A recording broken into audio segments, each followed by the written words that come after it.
இப்போது நம்ம கர்த்தருடைய வார்த்தைகளுக்குள்ளே கடந்து போக போகிறோம். ஒரு பிரசங்கம் பண்ணுவது என்னுடைய நோக்கம் அல்ல.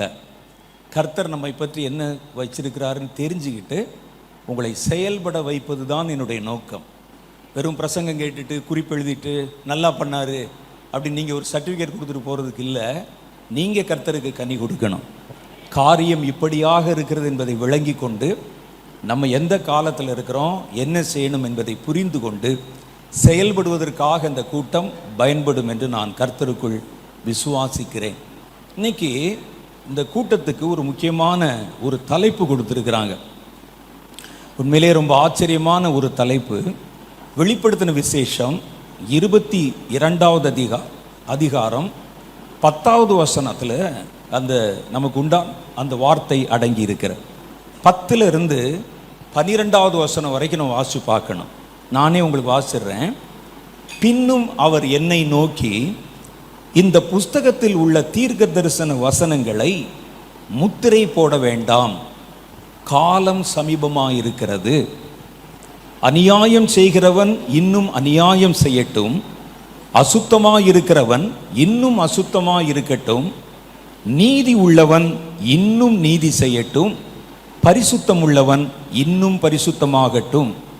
இதோ சீக்கிரமாய் வருகிறேன், அவனவனுடைய கிரிகளுக்கு தக்கதான பலன் என்னோடு கூட வருகிறது. இதுதான் கர்த்தர் சொன்ன வார்த்தை. அதில் அவர் என்ன சொல்கிறார் அப்படின்னு கேட்டால், தீர்க்க தரிசன வசனங்களை முத்திரை போட வேண்டாம், ஏன்னா காலம் சமீபமாக இருக்கிறது. அப்போ காலம் சமீபமாக இருக்கிற காலத்துக்குள்ளே வந்துட்டீங்கன்னா, கடைசி காலத்தில் வந்துட்டீங்கன்னா, கர்த்தருடைய வேதத்தில் மறைக்கப்பட்ட முத்திரைகள் உடைக்கப்பட வேண்டும். அதான் அந்த வசனம் சொல்லுது.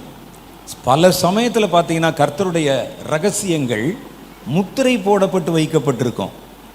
இந்த கடைசி காலம் என்பது முத்திரைகள் உடைக்கப்பட போகிற காலம். அல்லேலூயா. ஏன்னா ஆண்டவர் சொல்றார், இதுவரைக்கும் முத்திரை போட்டு வச்சிருந்தோம். சில ரகசியங்கள், கடைசி காலத்தில் நடக்க போகிற சில திட்டங்கள், கடைசி காலத்தை குறித்த பல வெளிப்பாடுகள், அது இதுவரைக்கும் முத்திரை போட்டு வச்சிருந்தோம். ஆனால் வேதத்தில் எங்கெங்கெல்லாம் முத்திரை போட்டதோ அதெல்லாம் முத்திரை நீக்கப்படணும். ஏன்னா காலம் சமீபமாகி விட்டது. இனி யாருக்காக முத்திரை போட போகிறோம்? முத்திரை போட்டால் காலம் சமீபமாகிவிட்டால் நான் முத்திரைகளை உடைக்கப் போகிறேன். ஒவ்வொன்றும் வேதத்தில் சொல்லப்பட்ட மறைக்கப்பட்ட மறைப்பொருள்கள், ஒளிக்கப்பட்ட சத்தியங்கள், நமக்கு தெரிவிக்கப்படாத காரியங்கள், இதெல்லாவற்றையும் கர்த்தர் வெளிப்படுத்துகிற காலம் இந்த காலம். கர்த்தருடைய வேதம் அதை நமக்கு சொல்லுகிறது. அப்போ அவர் சொல்கிறாரு, இந்த புஸ்தகத்தில் உள்ள தீர்க்க தரிசன வசனங்களை நீ முத்திரை போட வேண்டாம், ஏன்னா காலம் சமீபமாயிற்று.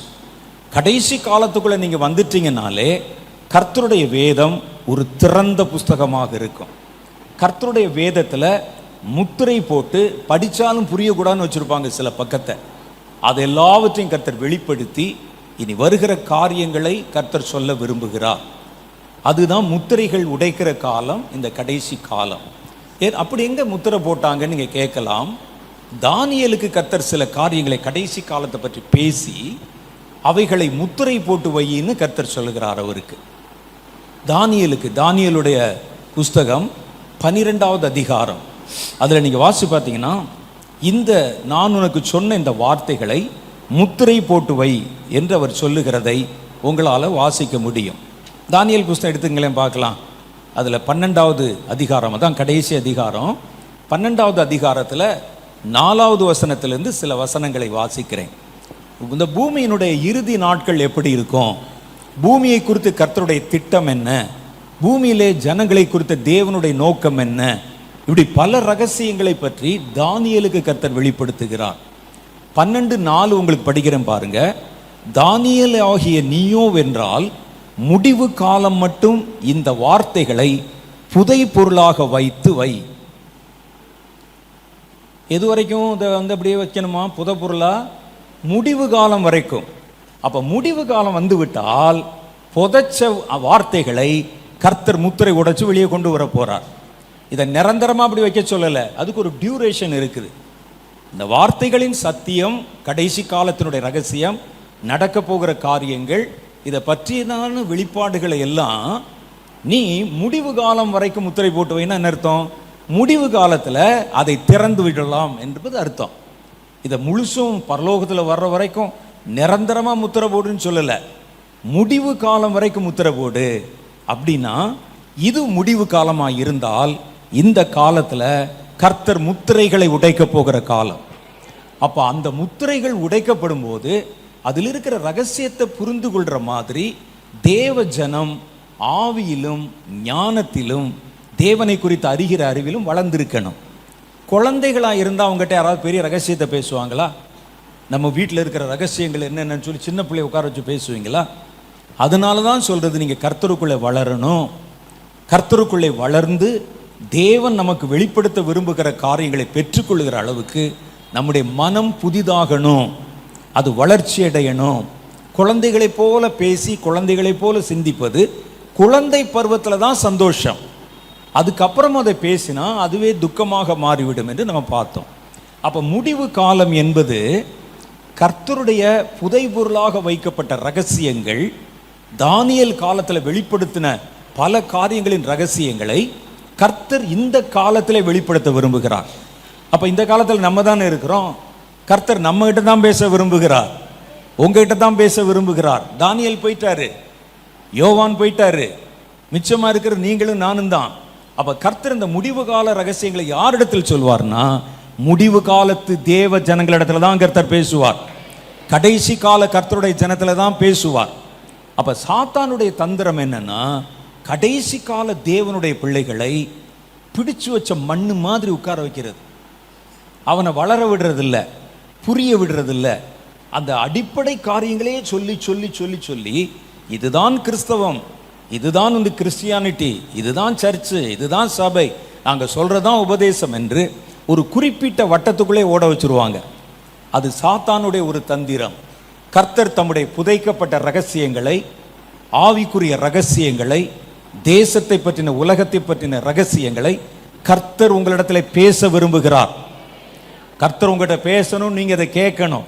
அதை செய்ய வைக்கத்தான் நாங்கள் வந்திருக்கிறோம். அந்த 3 நாளில் உங்களை கர்த்தர் உருவாக்கணும், உங்களை வணையணும், உங்களிடத்துல கர்த்தர் பேசணும், நீங்கள் அதை புரிந்து கொள்ளணும். அல்லேலூயா.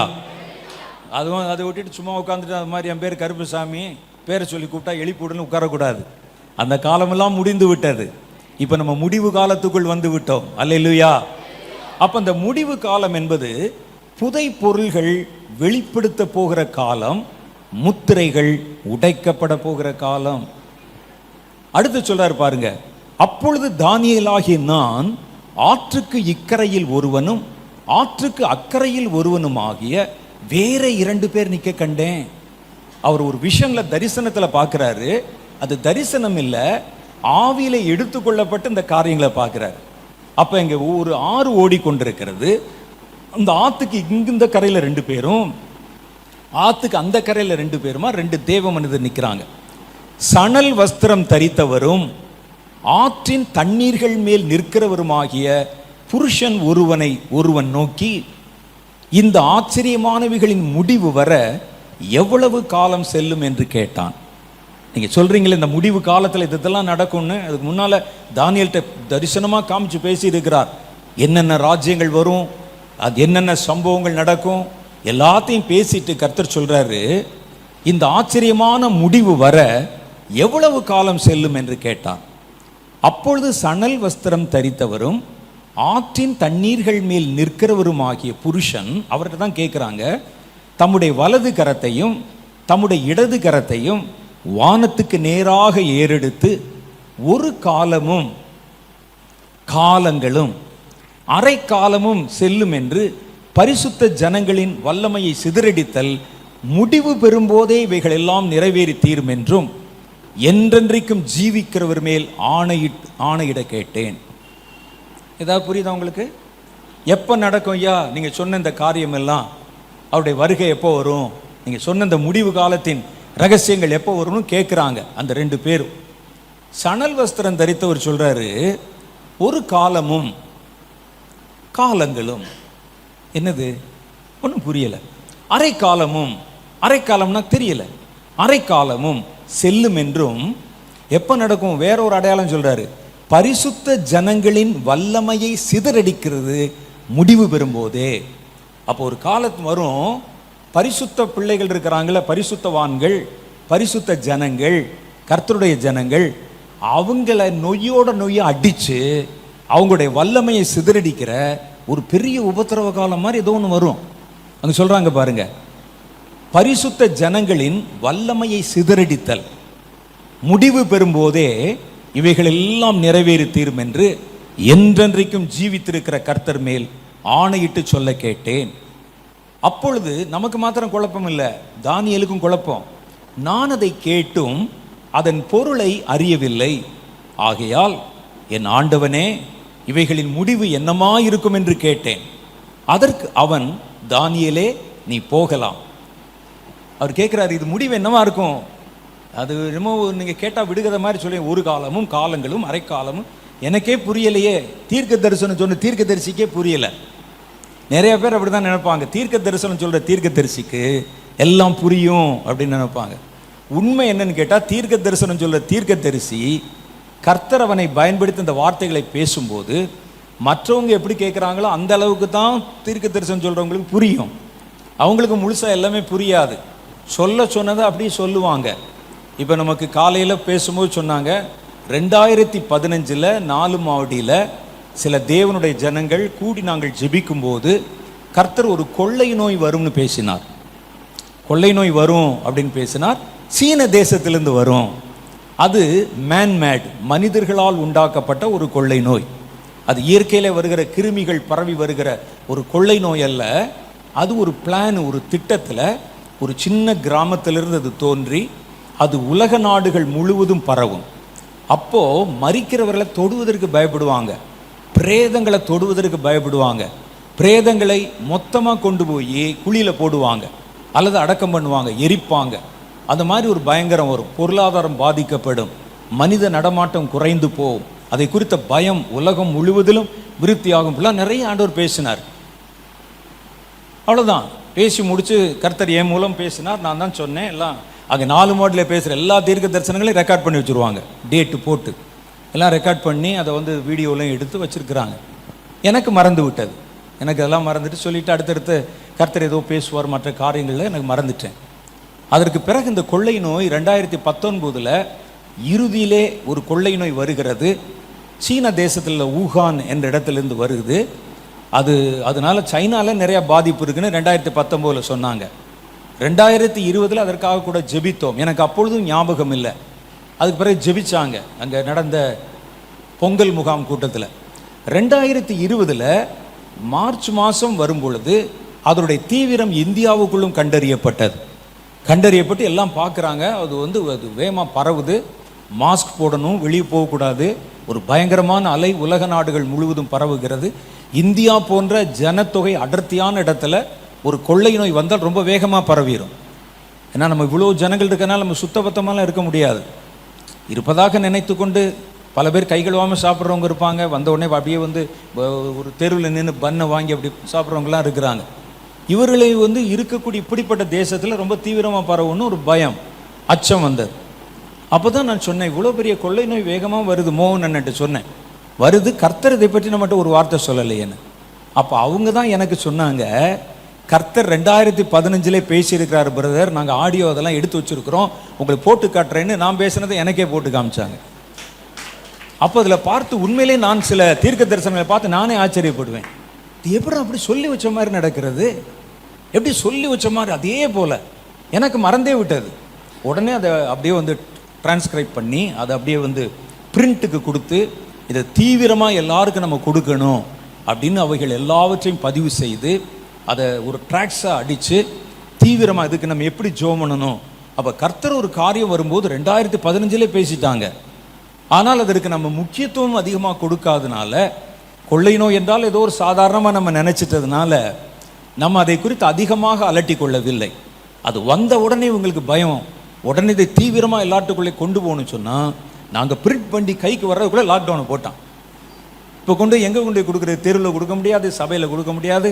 அப்புறம் டிவியில் நாங்கள் பேசுகிறோம், அதை வாசி காமிக்கிறோம், கொஞ்சம் இடங்களில் அதை நாங்கள் பதிவு செய்தோம். இதில் அது எல்லாம் மேட்ரு. கர்த்தர் என்கிட்ட பேசினா கூட எனக்கு எல்லாமே தெரியாது, அவன் மனுஷன் தானே. கர்த்தர் பேசுவார், பேசுவதை கேட்டு அப்படி சொல்லுவோம், அவ்வளோதான். அது பார்த்தீங்கன்னா சில இடங்களில் டிரான்ஸ்லேஷன் பண்ணுவாங்க. டிரான்ஸ்லேஷன் பண்ணும்போது இவங்க என்ன சொல்கிறாங்களோ அதை அப்படியே டிரான்ஸ்லேட் பண்ணணும் ஒழிய அதுக்கு அர்த்தம் பார்த்துக்கிட்டு இருக்கக்கூடாது. அப்படி பார்த்தீங்கன்னா அவர் பேசிகிட்டே போயிடுவார். அதனால் கர்த்தர் பேசும்போது பேசுகிறதை கேட்டு அல்லது எங்களுக்கு காண்பிக்கிறதை பார்த்து சொல்லிக்கிட்டே இருக்கணும், இல்லாட்டி படம் ஓடிடும். சொல்லிகிட்டே இருக்கணும் வேகமாக, அப்போ எங்களால் அதை உணர முடியாது. தானியேலும் அதே மாதிரி தான். கர்த்தர் பேசினார் என்பதற்காக தானியேலுக்கு அது தெரியவில்லை. ஏசையா பேசினதை நீங்கள் ஏசையாட்ட கேட்டிங்கன்னா அவருக்கு தெரியாது, எரேமியாட்ட கேட்டிங்கன்னா அர்த்தம் தெரியாது. பேசினவர் கர்த்தர், அவர் தான் அதனுடைய அர்த்தங்களை வெளிப்படுத்தணும், அவர் தான் முத்திரை உடைக்கணும். அல்லேலூயா. ஒரு தீர்க்கதரிசி அதை உடைக்க முடியாது, கர்த்தருடைய ஆவியானவர் தான் அதை உடைச்சு கொடுக்கணும் நமக்கு. அப்போ அவர் கேட்கிறாரு பாருங்க, நான் அதை கேட்டும் அதன் பொருளை அறியவில்லை, ஆகையால் என் ஆண்டவனே இவைகளின் முடிவு என்னமாயிருக்கும் என்று கேட்டேன். அதற்கு அவன், தானியேலே போகலாம். ஏன்னா இது உன் காலத்தில் வெளிப்படுத்துகிறது அல்ல, நீ உட்கார்ந்து கேள்வி கேட்டு இருக்காது, போயிரு அப்படின்னு சொன்னான். போகலாம். இந்த வார்த்தைகள் முடிவு காலம் மட்டும் புதை பொருளாக வைக்கப்பட்டும் முத்திரையிடப்பட்டும் இருக்கும். அப்போ ஏதோ ஒரு பெரிய ரகசியம் தானியேல்கிட்ட சொன்னது, தானியேலுக்கே அதை சொல்ல மாட்டேங்கிறாங்க. அந்த ரகசியத்தை சொல்லுங்கன்னு கேட்குறாரு. இல்லைப்பா, அது முடிவு காலம் வரைக்கும் வச்சுருக்கோம். அப்போ எப்போ அதை ஓப்பன் பண்ணுவீங்க? முடிவு காலத்தில் தான் அதை ஓப்பன் பண்ணுவோம். முடிவு காலத்தில் நான் இருப்பேனா? நீ இருக்க மாட்ட, நீ இளைப்பாறுதலுக்கு வந்துரு. அப்போ யார் இருப்பா? நீங்களும் நானும் தான் இருக்க போகிறோம். அப்போ கர்த்தர் இந்த முடிவு காலத்தின் ரகசியத்தை யாருக்கு கர்த்தர் முத்திரை உடைச்சு காமிக்க போறார்? உங்களுக்கும் எனக்கும் காமிக்க போகிறார். அந்த முத்திரையை உடைச்சு காட்ட ரகசியத்தை புரிந்து கொள்ளக்கூடிய அளவு வளர்ந்த கிறிஸ்தவங்கிட்ட தான் காட்டுவார். பாலுங்கிற குழந்தையை போல தினம் காலையில் எழுந்திரிச்சோடனே ஒரு வாக்குத்தத்தம், மத்தியானம் ஒரு வாக்குத்தத்தம், சாயந்தரம் ஒரு வாக்குத்தத்தம், 3 வேளைக்கு வாக்குத்தத்தமாக சாப்பிட்டீங்கன்னா கதை நடக்காது. பாருங்களேன், நம்ம அப்படியே வாக்குத்தத்தத்துக்கு பழகிட்டாங்க. வாக்குத்தத்தம் நல்லது, ஆனால் அது உங்களுக்குரியதான் முதல்ல யோசிங்க. வாக்குத்தத்தம் உங்களுக்குரிய வாக்குத்தத்தமா? அது கர்த்தர் பேசுகிறாரா? வாக்குத்தத்தம்லாம் கர்த்தர் ஏற்கனவே கொடுத்து வச்சுட்டார், ஆம் என்றும் ஆமென் என்றும் இருக்கிறது. அது புது நிலை கிறிஸ்தவர்களுக்கு பிரச்சனை வர்ற நேரத்தில் அவங்கள ஊக்கப்படுத்துறதுக்காக இந்த வாக்குத்தத்தங்கள் கொடுக்குறாங்க. தினம் பொழுதன்னைக்கு இதுவேவா? ஒவ்வொரு வாரமும் வாரத்தின் முதல் நாள் வாக்குத்தத்தம், முதல் நாள் காலை வாக்குத்தத்தம், மதிய வாக்குத்தத்தம். வாக்குத்தத்தத்தை நான் தப்பு சொல்லலை, அது ஆகாரம்தான். ஆனால் அது பலமானவர்களுக்கு உண்டான ஆகாரம் அல்ல. ஆகாரத்தில் வித்தியாசம் இருக்குல்ல. குழந்தை சாப்பிட்ற ஆகாரம் இருக்கு, வாலிபன் சாப்பிட்ற ஆகாரம் இருக்குது, வயோதிபர்கள் சாப்பிடுகிற ஆகாரம் இருக்குது, பலமான்கள் சாப்பிடுகிற ஆகாரம் இருக்குது, வியாதியஸ்தன் சாப்பிட்ற ஆகாரம் இருக்குது. எல்லாத்துக்கும் பேரும் ஆகாரம்தான். ஆனால் யார் எதை சாப்பிடணும்னு இருக்குல்ல. நீங்கள் 36 வருஷம் வளர்ந்தவர்கள், நீங்கள் வளர்ச்சிக்குண்டான காரியத்தை, பெரிய காரியங்களை எதிர்பார்க்கணும். திருப்பத்தூரில் இதே மண்டபத்தில் கர்த்தர் மேலான காரியங்களை பேசணும். இது இன்னும் அந்த கிரவுண்ட் லெவலில் இருக்கக்கூடாது. கர்த்தர் இதனுடைய அஸ்திவாரத்தை மாற்ற விரும்புகிறார், இதன் மேல் போட்டிருக்கிற அமைப்பை மாற்ற விரும்புகிறார், புதிய தரிசனங்களை வெளிப்படுத்த விரும்புகிறார். இங்கிருந்து கர்த்தர் உடைக்கிற முத்திரைகளை பெற்று போகிற ஒரு கூட்டத்தை கர்த்தர் கொண்டு வர விரும்புகிறார். அது கதவை திறந்து வைங்க. கர்த்தர் என்ன செய்கிறார் பாருங்கள். எல்லாம் ஆகாரம்தான். எனக்கு அதில் எல்லாம் சம்மதி இல்லை. எனக்கு இந்த என்ன வாக்குத்தத்தம் கொடுக்குறாங்க அதை பற்றி நான் யோசிப்பதில்லை. நம்ம என்ன செய்யணும் அதை பார்ப்போம். எனக்கு உண்டானது கர்த்தருடைய கையில் இருக்குது, அப்பப்போ நடந்துரும், அது கரெக்டாக. அதானே நம்முடைய விசுவாசம். அப்போ பொழுதன்னைக்கும் ஜனங்களை அப்படி பால் உண்கிற குழந்தைகளைப் போலவே இருக்க வச்சிடறோம். காலையில் ஒரு ஃபீடிங் பாட்டில் ஒரு பால், மத்தியானம் ஒரு பால், சாயந்தரம் ஒரு பால். எப்போ இந்த முத்திரைகளை பெறப்போகிறீர்கள்? கர்த்தர் முத்திரை உடைக்க காத்திருந்தா சாத்தான் அங்கே செக் வைக்கிறான். நீங்கள் ரகசியத்தை பேசினால் வாங்குகிறவர் இருந்தால் தானே பேசுவீங்க. வாங்குகிறவர்களை நாங்கள் காதை அடைக்க வைத்து விட்டால் யாருக்கு பேசுவீர்? நீங்கள் கர்த்தரை ஒன்றும் செய்ய முடியாது, காலத்தையும் ஒன்றும் செய்ய முடியாது சாத்தானால. ஆனால் மனிதர்களை அவன் அப்படி இந்த மாதிரி மாற்ற முடியும். அதனால தான் நீங்கள் என்ன செய்யணும்? மேலான சத்தியங்களுக்குள்ளே போகணும், மேலான அனுபவங்களுக்குள்ளே போகணும். கர்த்தர் மேலான ரகசியங்களை புரிந்து கொள்ள போகிற ஒரு கூட்டம் தலைமுறையை கர்த்தர் எழுப்ப விரும்புகிறார். அந்த ரகசியங்கள் பூமிக்கு வரணும். முடிவு காலம் மட்டும் அவைகளை முத்திரை போட்டு வை. 22:10 அதான் சொல்லுது, காலம் சமீபமாயிற்று, இனி தீர்க்க தரிசன வார்த்தைகள் முத்திரை போடப்படக்கூடாது. அது செயல்படணும். அந்த வார்த்தைகள் கிரியை செய்யணும். அது வரைக்கும் நான் அவைகளை புதை பொருளாய் வைத்திருந்தேன். அப்போ புதையல் புதை பொருள்னா ட்ரெஷர் என்று அர்த்தம். எதை புதைச்சி வைப்பீங்க? வீட்டில் இருக்கிற செருப்பையும் விளக்க மாத்தியமா புதைச்சி வைப்போம். ஐஸ்வர்யத்தை புதைத்து வைப்போம். அன்றைக்கு அங்கே புதைக்கப்பட்டிருக்கிறது தேவனுடைய ஐஸ்வர்யமாகிய தேவனுடைய ரகசியங்களும் மர்மங்களும். அது புதை பொருளாக இருக்குதான். அது வரைக்கும் இடையில யாரு கேட்டாலும் தெரியாதவர்களுக்கு. சொன்ன தானியேலுக்கே சொல்ல மாட்டேன்ட்டாங்களே. அதுக்கு பிறகு எந்த ஊழியக்காரன், எந்த தீர்க்கதரிசி, அப்புறம் ஓசியா, நாகூம், மீகா, மல்கியா, சகரியா, யோனா, எல்லாரும் யார் வந்தாலும் கர்த்தர் யாருக்கும் அதை பேசலை.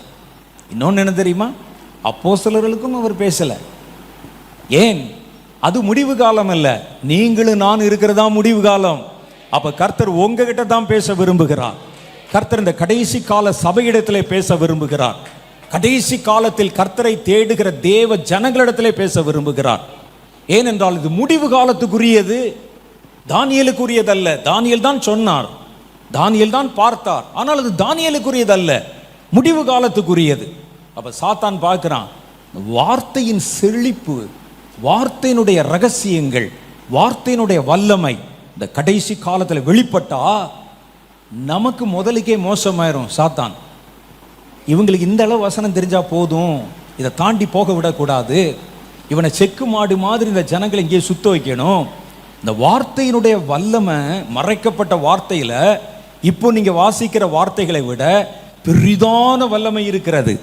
முடிவு காலத்தை சந்திக்கிற சமாளிக்கிற வல்லமை. முடிவு காலத்தில் என்ன வரும்? வேதத்தில் இங்கே நம்ம வாசிச்சோம், தேவ ஜனங்களுடைய வல்லமையை சிதறடிப்பாங்க. அந்த நேரத்தில் இவர்களை பலப்படுத்தவும் அந்த காலத்தை எதிர்கொள்ளவும் கர்த்தர் வெளிப்படுத்தி வைத்திருக்கிற முடிவு காலத்தின் ரகசியங்கள், முடிவு காலத்தின் அபிஷேகத்தை பற்றின ரகசியங்கள், முடிவு காலத்தில் வெளிப்பட போகிற வல்லமையை குறித்த ரகசியங்கள், முடிவு காலத்தை சமாளிக்க வேண்டிய விதங்களை குறித்த ரகசியங்கள், இவைகள் எல்லாம் புதை பொருளாக வைக்கப்பட்டிருக்கு. இது தானியேல் ஓன் காலத்துக்குரியது அல்ல. நான் இப்போ சொன்னால் இதை கொண்டு எல்லாத்துட்டையும் பேசிகிட்டு இருப்பேன், அது அவனுக்கு அல்ல. அதுக்கு பிறகு வருகிற காலத்துக்குரியதும் அல்ல. யோவான் ஸ்நானகன் வருகிறாரே, அவருக்குரியதும் அல்ல. அப்போஸ்தலர்கள் வர்றாங்களே, அவர்களுக்குரியதும் அல்ல.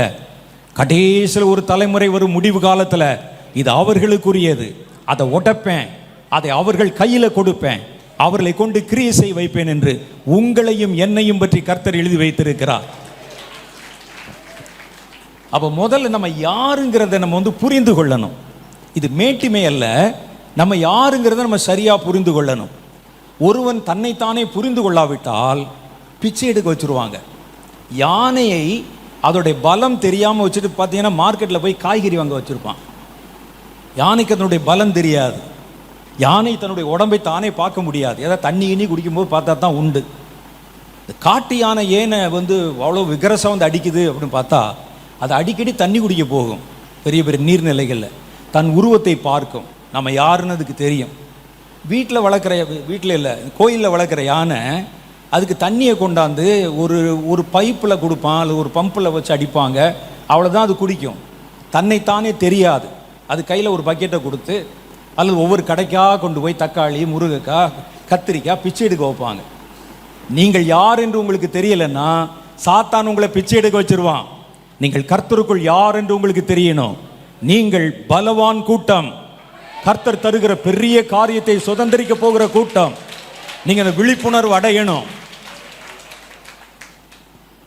நம்மை தாழ்த்துகிறேன் என்று சொல்லிக்கொண்டு தப்பான அறிக்கையெல்லாம் பண்ணக்கூடாது. ஆண்டவரே நான் பாவி பாவி பாவி பாவி பாவி. என்ன பாவி? பாவி ஒரு காலத்தில் உண்மை. கர்த்தருடைய ரத்தம் விடுதலை ஆக்கின போது நான் பரிசுத்தமாகி விட்டேன். அப்புறம் எங்க பாவி? நான் பலவீனன் தான், ஆனால் எனக்குள் இருக்கிறவர் பலவான். அப்ப கர்த்தர் என்னை கடைசி நம்ம யாருன்னு கர்த்தர் சொல்றாரு அதை சொல்லுங்க. நீங்க அதுக்கு மேலையும் பேசாதீங்க, கீழையும் பேசாதீங்க. அப்ப முதல்ல உங்களை நீங்கள் புரிந்து கொள்ளுங்கள். கடைசி காலத்தில் வாழ்கிற பிள்ளைகள் யாருன்னு அவங்களுக்கு தெரியணும். அதை தெரிய விடாமல் மறைப்பதுதான் சாத்தானுடைய தந்திரம். நீங்கள் யார் என்று வேதம் சொல்லுகிறது. நீங்கள் தானியேலுக்கு மறைக்கப்பட்ட ரகசியத்துக்குரியவர்கள். யோவானுக்கு மறைக்கப்பட்ட ரகசியத்துக்கு உரியவர்கள், கர்த்தர் கடைசி காலத்து சந்ததிக்கு வெளிப்படுத்த போகிற தேவ ரகசியங்களை பெறப்போகிறவர்கள். அது உங்களுக்கு தெரியாத வரைக்கும் சாத்தான் உங்களை மழுங்கடிச்சிருவோம். கர்த்தர் புதைபொருள் வைத்திருக்கிறார், மறைபொருளாக வைத்திருக்கிறார். கடைசி காலத்தில் செயல்படுவதற்கான ரகசியங்களையும் வல்லமைகளையும் கர்த்தர் வைத்திருக்கிறார். இது நம்ம ஒன்றும் செய்ய முடியாது, தடுக்க முடியாது. ஆனால் அதை பெறப்போகிற ஜனங்கள் நம்ம கையில் தான் இருக்கிறான். இவனை என்ன செஞ்சிருவோம், குருட்டாட்டம் பிடிக்க வச்சு, கிரவுண்ட் லெவல் கிறிஸ்டியனை உட்கார வச்சு, அவனை அதே அளவில் பழக்கப்படுத்தி அவர்களை எடுப்பார் கைப்பிள்ளை போல வைத்திருப்போம். என்ன சொன்னாலும் கை தட்டுவாங்க, என்ன சொன்னாலும் கேட்பாங்க, ஏதோ சர்ச்சுக்கு வந்தோம் போனோம் அப்படின்னு உட்கார வைப்போம். சபைக்கு வரலன்னா ரத்தங்கைக்கீருன்னு சொல்கிறானே, அதையும் நம்புகிற ஒரு கூட்டம் இருக்கிறது. பேசுகிறாங்க, காணிக்கையில் வந்து வஞ்சிச்சேன்னா அவ்வளோதான், ரத்தங்கைக்கீர்வடாங்கிறான்.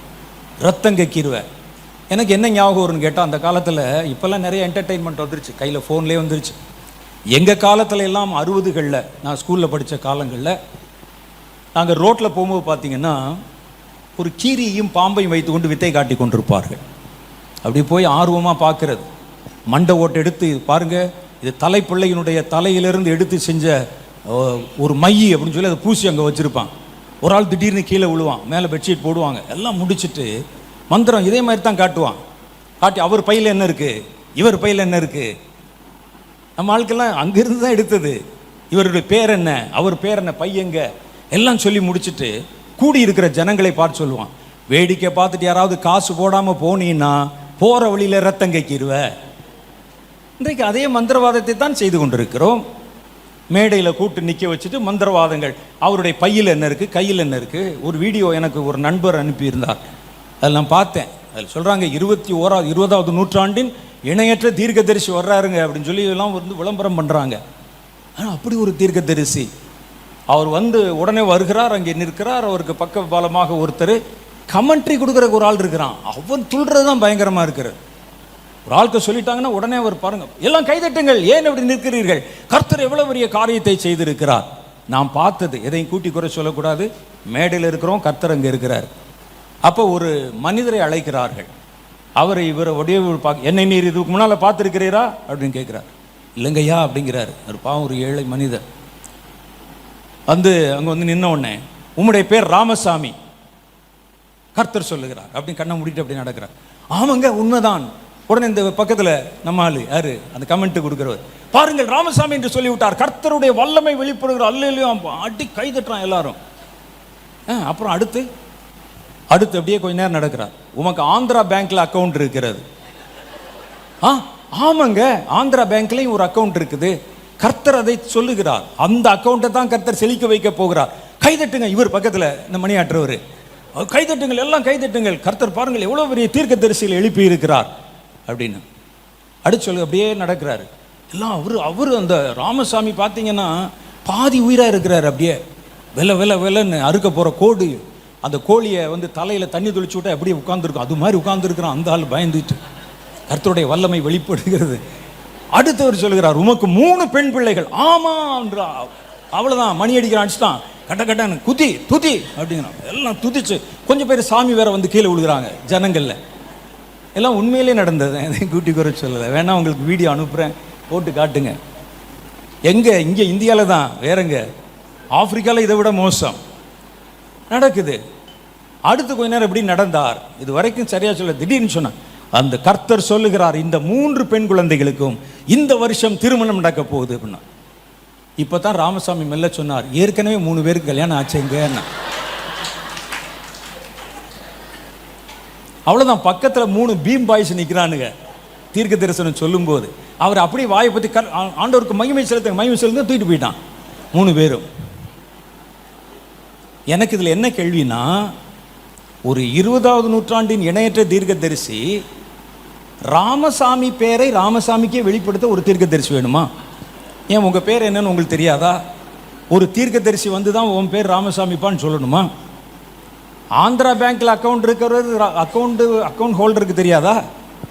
அதை ஒரு தீர்க்கதரிசி வந்து சொல்லணுமா? அவருக்கு 3 பெண் குழந்தைகள் இருக்கிறது, 3 பெண் குழந்தை பெற்றவனுக்கு தெரியாதா? அதை ஒரு தீர்க்கதரிசி சொல்லணுமா? இது அல்ல. இது உங்களை காமிச்சு மிரட்டி இதை தான் தீர்க்க தரிசனம் என்று நம்ப வைக்கிறார்கள். இது இல்லை, தேவனுடைய ரகசியங்களை பெறுகிற தீர்க்க தரிசன தலைமுறை, தேவனுக்கு என்று வைராக்கியம் பாராட்டுகிற தீர்க்க தரிசன தலைமுறை. இந்த கிரவுண்ட் லெவல் தீர்க்க தரிசிகள் அல்ல. இவங்க சும்மா வித்தை காட்டுகிறவர்கள், மனிதருடைய மனங்களை படித்து சும்மா சைக்கலாஜிக்கலாக பேசுகிறவங்க. சில ஆட்களை பாருங்களேன், அந்த காலத்தில் கிராமங்களில் பார்த்தீங்கன்னா இந்த குறி சொல்கிற இருப்பான், ஒரு கிளியை வச்சுக்கிட்டு சீட் எடுக்க சொல்லுவான். சீட் எடுக்க சொல்லும்போது அவன் கடன்னு பேசுவான். அவன் பேசுகிற லாங்குவேஜ் வேறு மாதிரி இருக்கும். பேசும்போதே உங்கள் முகத்தை பார்ப்பான். அவன் சொல்லும்போது உங்களுக்கு இந்த வருஷத்தில் பார்த்தீங்கன்னா பயங்கரமான கடன் அப்படின்னு சொல்லி அப்படின்னு நீங்கள் சொன்ன உடனே கடனை பிடிச்சிருவான். கடனை பிடிச்சி அதை பற்றியே பேசிகிட்டு இருப்பான். உங்கள் குடும்பத்தில் எப்போ ஒன்று மாற்றி ஒன்று சோகம், பிள்ளைகளுக்கு வியாதி அப்படின்னு நீங்கள் சொன்னீங்கன்னா போதும், அவ்வளோதான், வியாதியை பற்றியே பேசுவோம். இதே தான் இன்றைக்கு தீர்க்கதரிசிகள். கர்த்தருக்கு தேவை இது அல்ல, ஒரு பலத்த சந்ததி, பலவானின் சந்ததி, தேவனுடைய ரகசியங்களை பெறுகிற சந்ததி, அதை பயன்படுத்துகிற சந்ததி. கர்த்தர் அதை எழுப்ப விரும்புகிறார். அதுதான் முடிவு கால தேவனுடைய பிள்ளைகள். ஆனால் சாத்தான் முடிவு கால தேவனுடைய பிள்ளைகளை எடுப்பார் கைப்பிள்ளைகளாக வைக்க விரும்புகிறான். கர்த்தர் பேசினாலும் உங்களுக்கு அது விளங்கக்கூடாது, அதை உங்களால் பெற்றுக்கொள்ள முடியக்கூடாது, நீங்கள் அதில் செயல்பட முடியக்கூடாது. உங்களை நாங்கள் கிரவுண்ட் லெவல்லே வச்சிருப்போம். அதனால தான் நான் ஆஸ்பன் அவர்கள் பேசும்போது ஆச்சரியப்பட்டு சந்தோஷப்பட்டேன். வசனத்தை கண் திறக்க வைக்கிற வசனங்களை பேசுகிற ஊழியக்காரர்கள் வரணும். அதுதான் ஆரோக்கியமான உபதேசம், ஜனங்களை வளர்க்கும், அவர்களை தான் பெற வைக்கும். நல்லா பாருங்களேன், முன் எப்போதும் இல்லாத அளவுக்கு இந்த கடைசி காலத்தில் தான் இந்த கிம்மிக்ஸ் எல்லாம் அதிகமாக இருக்கிறது. கிறிஸ்தவ உலகத்தில் மந்திரிச்ச தண்ணி கொடுக்கறது, அப்புறம் வீட்டில் கொண்டு இதை மாட்டி வைன்னு சொல்கிறது, பிளேட்டு விற்கிறது, எப்படி பல காரியங்கள் இப்போ வர்றதெல்லாம் கிம்மிக்ஸ். சின்ன சின்ன காரியங்களை சொல்லி இதை கொண்டு வீட்டில் வைங்க நல்லா இருக்குங்கிறது, உங்கள் வீட்டில் கீழே அஸ்திவாரத்துக்கு கீழே எலுமிச்சம்பழம் வச்சுருக்காங்கிறது. அஸ்திவாரத்துக்கு கீழே வச்ச எலுமிச்சம்பழம் இன்ன வரைக்குமா உயிரோடு இருக்க போகுது? வீட்டில் குறி சொல்கிறது. இந்த கிறிஸ்தவர்களை அப்படியே பால் மறக்காத குழந்தைகளைப் போல, அதை விட கீழே சவல பிள்ளைகளைப் போல மாற்றுகிற ஒரு முயற்சி நடப்பது உங்களுக்கு தெரியுதான்னு பாருங்க. நடக்குது. இது மனிதர்கள் திட்டமிட்டு செய்யல, சாத்தான் திட்டமிட்டு செய்கிறான். கர்த்தர் அதை உடைக்க விரும்புகிறார், உங்களை எழுப்ப விரும்புகிறார். இதே இடத்துல கர்த்தர் இனி பெரிய காரியங்களை இறக்கி வைக்கவும் கொண்டு வரவும் விரும்புகிறார். அப்படி பலவானுடைய தலைமுறை தான் இனிமே இங்கே வரும். கர்த்தர் ஒரு பெரிய காரியத்தை செய்யணும். கர்த்தருக்கு நிறைய வேலை இருக்குது. எப்போ பார்த்தாலும் உங்களை குணமாக்கி கொண்டும் சுகமாக்கி கொண்டும் பேர் சொல்லி கூப்பிட்டு கொண்டும் வாக்கு தத்தங்களை கொடுத்து கொண்டும் செழிக்க வைத்து கொண்டும் லாட்ரி டிக்கெட் வாங்கினா பரிசு விழா வைத்து, இதுவான கர்த்தருக்கு வேலை, ஆண்டவருக்கு இதான் வேலை. சொல்கிறானே, நீங்கள் கொண்டாந்து நீங்கள் ஜெபம் பண்ணுங்க, ஜெபம் பண்ணால் உங்களுக்கு எல்லாம் நடந்து விடும். அது எதுவும் எப்படி இருந்தால் நடக்கணும்னு தெரியணும்ல. நான் ஒரு முறை இப்படி தான் தூத்துக்குடி மாவட்டத்தில் ஒரு கன்வென்ஷன், அப்போது ரொம்ப வருஷத்துக்கு முன்னால் போயிருந்தேன். அப்போது ஒரு ஆள் என்கிட்ட சொன்னார், பிரதர் நான் ரொம்ப நாளாக தொழில் இல்லாமல் இருந்தேன், இப்போ தான் புதுசாக ஒரு கடை ஆரம்பிச்சிருக்கேன், ரொம்ப போட்டி, கடைசியில் நான் அந்த கடை ஆரம்பித்து விட்டேன், நீங்கள் வந்திருக்கீங்க, ஒரு ஜெபம் பண்ணிட்டு போங்க அப்படி. ஏன்னா ஜெபம் பண்ணால் வியாபாரம் செழிக்கும். சரி, ஏதோ அவர் நம்புகிறாரு, சரி போவோம் அப்படின்னு சொல்லி காலையில் போய் பார்க்குறேன், சாராய கடை. அது என்னங்க அப்படின்னு கேட்குறேன். ப்ளஸ் பண்ணுங்கிறான். அப்போ அவனுக்கு என்ன தெரியலன்னா, கர்த்தர் எதை ஆசீர்வதிப்பார் எதை ஆசீர்வதிக்க மாட்டாருங்கிறது அடிப்படை நாலேஜ் கூட இல்லை. ஊழியக்காரன் 2 பாட்டிலை வச்சு கையில் வச்சு ஜெபம் பண்ணிட்டாருன்னா விற்பனை அமோகமாக இருக்கும் நம்புறானே. அப்போ இந்த அளவு கிறிஸ்தவர்களை உருவாக்கினதில் எங்களுக்கும் பங்கு இருக்குல்ல. எப்படி இருக்கும்? பிரதர் இருக்க ஜெபம் பண்ணக்கூடாதுன்னு சொன்னேன். இல்லை எல்லாம் எங்கள் சபை பாஸ்டர்லாம் ஜெபம் பண்ணிட்டு போயிட்டாரு. பிரதர் நீங்கள் வெளியூர்லேருந்து வந்திருக்காங்க, கை வச்சுட்டிங்கன்னா போதுங்கிறான். நாங்கள் ஒரு காலத்தில் அதில் கை வச்சு வாய் வச்சு கடைசியில் அதெல்லாம் வேண்டாம் என்று விட்டு ரட்சிக்கப்பட்டு உட்கார்ந்துருக்கிறோம். இவன் மறுபடியும் என்னை கை வைக்க சொல்கிறான். அதில் அப்பா அதில் கை வச்சேன்னா அது நான் பிடிக்கிறனோ இல்லையா, அது என்னை பிடிச்சிரும், விடு ஆளை சொல்லிட்டு ஓடியாந்தேன் நான். அப்போ அவர்களுக்கு தெரியலை. பல இடத்துல பைபிளுக்குள்ளே லாட்ரி டிக்கெட் வச்சுட்டு ஜெபம் பண்ணி கொடுங்கன்னு சொன்னாலும் நான் பார்த்துருக்கிறேன். என்கிட்ட சொல்லியிருக்கிறான், ஜெபம் பண்ணிடுங்க, வீட்டில் ரொம்ப கஷ்டம், இந்த லாட்ரி டிக்கெட் ஆசீர்வதிச்சு ஜெபம் பண்ணிட்டீங்கன்னா அது முதல் பரிசு விழுந்துடும். நாங்கள் ஆசீர்வதித்து முதல் பரிசு விழுந்தால் ஏன் உனக்கு ஜெபம் பண்ண போகிறோம், நாங்களே வாங்கி ஜெபம் பண்ணிக்கிற மாட்டோமா, என்னையா அது? அப்போ இதெல்லாம் பார்த்தீங்கன்னா நம்மை பால் குடி மறக்காத பிள்ளைகளை போல வச்சிருக்கணும். இது இந்த பாஸ்டர் செய்கிறாங்களா, ஊழியர்கள் செய்கிறாங்களான்னா யாரும் செய்யல. பின்னால ஒரு ஆள் இருந்து செய்கிறான். ஏனென்றால் அவனுக்கு ஒரு பலத்த சந்ததி எழும்பக்கூடாது, பலவான்கள் எழும்பக்கூடாது. தேவன் ரகசியத்தை சொல்ல விரும்புகிற காலத்தில் இருக்கிறவங்க முட்டாள்களை போல இருக்கணும், கிறிஸ்தவன் மாதிரி இருக்கணும். அவனுக்கு வேத வசனத்தின் ஆழம் புரியக்கூடாது, கர்த்தருடைய சத்தியம் புரியக்கூடாது, தேவனுடைய காரியத்தினுடைய வெளிப்பாடுகள் புரியக்கூடாது, அவன் வளரக்கூடாது. அப்ப கர்த்தர் யார்கிட்ட பேசுவாரு? இவன் அடிப்படை கிறிஸ்தவனா, ஒரு கிரவுண்ட் லெவல் கிறிஸ்தவனால இருக்கிறான், இவன் எப்படி நாம் மேலான காரியத்தை பேச முடியும்? அவர் சொல்லுகிறார், தானியேலே நீ போகலாம், இந்த வார்த்தைகள் முடிவு காலம் மட்டும் புதைபொருளாக வைக்கப்பட்டும் முத்திரையிடப்பட்டும் இருக்கும். இதை சாத்தான் படிச்சிருப்பான்ல. அப்ப இந்த கடைசி காலத்துல இதெல்லாம் வெளிப்பட போகிறது. தானியேல் கடைசி காலத்துல இதை பெறப்போகிறது இல்ல. கடைசி காலத்துல ஒரு தலைமுறை வரும், அந்த தலைமுறை தான் இந்த புதைபொருளை எல்லாம் வெளியே கொண்டு வரும். அது அவனுக்கு தெரியும். அப்ப என்ன செய்யணும்? அந்த தலைமுறையை குறிவை. முதல்ல அவனை ஒரு மாதிரி மழுங்கிடுச்சிரு. அவனுக்கு வசனம் சொன்னா புரியக்கூடாது, கொஞ்சம் ஆழமா பேசினா கொட்டாவி வரணும், அப்படியே எந்திரிச்சு போகணும், தண்ணி குடிச்சிட்டு வருவோமா, வெண்ணி குடிச்சிட்டு வருவோமான்னு பார்க்கணும். இப்படி ஆக்கி வை. அப்ப இந்த ஜனங்கள் எழும்ப வேண்டும் என்று உண்மையான தேவ மனிதர்கள் கவலைப்படுவாங்க. மற்றவர்களுக்கு அதை பற்றி கவலை இல்லை, காணிக்கை பற்றி தான் கவலை. நீ என்ன வீட்டில் தூங்குறத இங்கே சபையில் வந்து தூங்குறேன்னு சொல்றாரு ஒரு பாஸ்டர். ஏமா வீட்டில் தூங்குற, சபையில் வந்து தூங்கு, சபைக்குள்ள இரு. அந்த பிரசன்னம் இறங்கும் போது அப்படியே இறங்கிருமா, இறங்கும்.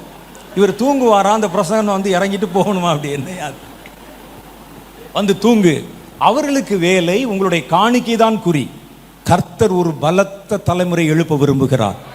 அதுக்கு தான் கர்த்தர் யார் அதை செய்வார்கள் என்று தேடிக்கொண்டிருக்கிறார். கர்த்தருடைய கண்கள் நோக்கி பார்க்கிற எந்த ஊழியக்காரன் மூலம், எந்த குழுவின் மூலம், எந்த கூட்டத்தின் மூலம் நான் என் வார்த்தைகளை, என் வசனங்களை, முத்திரை உடைக்க போகிற மர்மங்களை, காரியங்களை வெளிப்படுத்தணும். அது வரணும் பூமிக்கு. அதுக்கு நான் என்ன செய்யணும்? ஒரு பலத்த தலைமுறை எழுப்ப விரும்புகிறேன். எங்கே நடக்கணும்? கர்த்தர் தேடுகிறார். ஒருவேளை கர்த்தர் இன்னைக்கு திருப்பத்தூர் மேலே அவருடைய கண் வந்திருக்கிறது. ஒருவேளை இவங்க செய்வாங்க, இங்கே வர்றவங்க செய்வாங்க, இங்கே ஒரு பலத்த ஜாதி எழும்பும். தேசம் முழுவதையும் கர்த்தர் கண் நோக்கி பார்த்தார். கர்த்தரை தேடுகிறவன் இல்லை, கர்த்தர் பேசுகிறதை கேட்கிறவன் இல்லை, கேட்கிறதை விளங்கிக் கொள்ளுகிறவன் இல்லை, விளங்கி கொண்டதை செயல்படுத்துகிறவனும் இல்லை.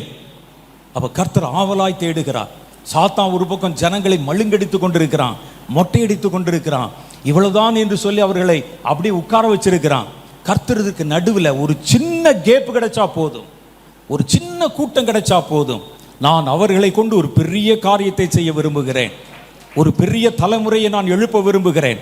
அது ஆரோக்கியம் நிறைந்த தலைமுறை, கர்த்தருடைய ஞானத்தினால் நிரப்பப்பட்ட தலைமுறை, கர்த்தருடைய வல்லமையை பெறுகிற தலைமுறை, கர்த்தருடைய வல்லமையை கொண்டு தேசத்தை சுதந்திரிக்கிற தலைமுறை. அதுதான் சொல்றாங்க. நீங்க சரியா குறி வச்சு அடிச்சீங்கன்னா ஒரே ஒரு கூழாங்கல் போதும், அதானே? நாளெல்லாம் நீங்க எடுக்க வேண்டியது இல்லை. சரியா குறி வச்சு அடிச்சா கூழாங்கல்லே போதும் ஜெயிப்பதற்கு. ஆனால் அந்த குறி வைக்க தெரியாதனால தான் நம்ம எத்தனையோ பேர் கூடி லட்சக்கணக்கான பேர் ஜெபம் பண்ணியும் சரியான ஜெபம் அங்க போகல. அதனால தான் நம்ம இவ்வளோ காலதாமதங்கள் ஆகி கொண்டிருக்கிறது. கர்த்தர் இன்றைக்கு ஒரு பலத்த தலைமுறை, ஆரோக்கியமான தலைமுறை, புரிந்து கொள்ளுகிற தலைமுறை, செயல்படுகிற தலைமுறை, ஜெயிக்கிற தலைமுறை, கர்த்தருக்கிற காரியங்களை செய்கிற தலைமுறை கர்த்தர் எதிர்பார்க்கிறாரு. ஆண்டவர் சொல்றார் பாருங்க, தானியேலே நீ போகலாம், இது உனக்குரியதல்ல. அடுத்த வசனம் சொல்லுது, அநேகர் சுத்தமும் வெண்மையாக்கப்பட்டும் புடமிடப்பட்டவர்களாய் விளங்குவார்கள். எப்போ நான் இதை வெளிப்படுத்துவேன்னு சொன்னா, தானியேல் 12வது அதிகாரத்தில் 10வது வசனம் சொல்லுது, அநேகர் ஒரு காலம் வரும், முடிவு காலத்தில். நல்லா கவனிங்க, நான் உங்களுக்கு புரியறதுக்காக சாதாரண தமிழில் சொல்றேன். அங்கே அநேகர் சுத்தமாக்கப்பட்டும் வெண்மையாக்கப்பட்டும் புடமிடப்பட்டவர்களாய் விளங்குவார்கள் அல்லது எழும்புவார்கள் போடலாம். துன்மார்கரோ துன்மார்க்கமாய் நடப்பார்கள், துன்மார்கரில் ஒருவரும் உணரான், ஞானவான்களோ அதை உணர்ந்து கொள்வார்கள். இதே வசனம் தான் இங்கே இருக்கு பாருங்களேன். அநியாயம் செய்கிறவன் இன்னும் அநியாயம் செய்யட்டும், அசுத்தமாய் இருக்கிறவன் இன்னும் அசுத்தமாய் இருக்கட்டும், நீதி உள்ளவன் இன்னும் நீதி செய்யட்டும், பரிசுத்தம் உள்ளவன் இன்னும் பரிசுத்தமாகட்டும். அப்போ இந்த முத்திரை உடைக்கிற காலத்தில் என்ன நடக்கும்? அநேகர் சுத்தமாக்கப்பட்டு, அநேகர் வெண்மையாக்கப்பட்டு, அநேகர் புடமிடப்பட்டு ஒரு கூட்டம் அவர்கள் எழும்புவார்கள். இதைத்தான் நம்ம எழுப்புதல் என்று சொல்லுகிறோம். அப்ப கடைசி காலத்தில் எழுப்புதல் வருகிறதை நீங்களும் நானும் அல்ல, தானியேல் சொல்லி இருக்கிறார். அப்ப இதுக்கு வேற என்ன அர்த்தம் சொல்வது? தான் எழுப்புதல். நான் எப்போ இந்த ரகசியங்களை வெளிப்படுத்துவேன்? அநேகர் சுத்தமாக்கப்படுகிற ஒரு காலம் வருகிறது, அநேகர் வெண்மையாக்கப்படுகிற ஒரு காலம் வருகிறது, அநேகர் புடமிடப்பட்டவர்களாய் எழும்புகிற ஒரு காலம் வருகிறது. அதான் கடைசி கால எழுப்புதல், முடிவு கால எழுப்புதல். அந்த நாட்கள்ல நான் உங்கள் நடுவிலே தேவ ரகசியங்களை வெளிப்படுத்துவேன், புதைக்கப்பட்ட மறைப்பொருள்களை வெளிப்படுத்துவேன். அதே நேரத்தில் துன்மார்க்கர்கள் நடுவில் அவர்கள் இன்னும் துன்மார்க்கமாக நடப்பாங்க. உபத்திரவங்கள் பெருகும், வேதனைகள் பெருகும்.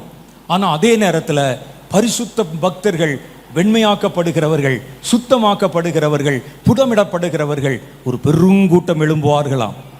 அதை செய்யத்தான் கர்த்தர் இங்கே உங்களை தேடி வந்திருக்கிறார் என்று நான் கர்த்தருக்குள் பலமாய் விசுவாசிக்கிறேன். அன்றாட பலி நீக்கப்பட்டு பாழாக்கும் அருவருப்பு ஸ்தாபிக்கப்படும் காலம் முதல் 1090 நாட்கள் செல்லும். 1090 நாள் வருமா? எங்க இந்த எழுப்புதல் வந்த பிறகு 1335 நாள் மட்டும் காத்திருந்து சேருகிறவன் பாக்கியவான். இதெல்லாம் நமக்கு புரியலையே. அப்ப இது என்னது அப்படின்னு பார்த்தா 3.5 வருஷம் வருது. இந்த 3.5 வருட காலங்கள் உபத்திரம் வரும். அதுல காத்திருந்து என் ராஜ்யத்தை சேருகிறவன் பாக்கியவான். இதில் நிறைய விஷயங்களுக்கு புரியலையே. புரியாது. அந்த முடிவு கால புதை பொருள் வெளிப்படுத்தப்படும் போதுதான் கர்த்தர் அதை புரிய வைப்பார். உரைத்தவனுக்கும் தெரியாது, எழுதினவனுக்கும் தெரியாது, வாசித்தவனுக்கும் தெரியாது. விளங்க பண்ணுகிற கர்த்தர் எவனுடைய கண்களை திறக்கிறாரோ அவன்தான் அதை விளங்கி கொள்ள போகிறான். அவன் கடைசி காலத்தில் எழும்புகிற கர்த்தருடைய ஜனமாய் இருப்பான் என்று வேதம் சொல்லுகிறது. பரிசுத்தவானா இருந்தாலுமே வேறொரு காலத்தில் எழும்பினவனுக்கு உரியது அல்ல இது. பரிசுத்தவானாக இருக்கணும், வெண்மையாக்கப்பட்டிருக்கணும், புடமிடப்பட்டிருக்கணும், தேவனுடைய ஞானத்திலே நிரப்பப்பட்டிருக்கணும், முடிவு காலத்திலையும் வரணும். அதனால தான் கர்த்தர் இதை முடிவு காலத்து ஜனங்களாகி உங்களிடத்திலே பேச விரும்புகிறார்.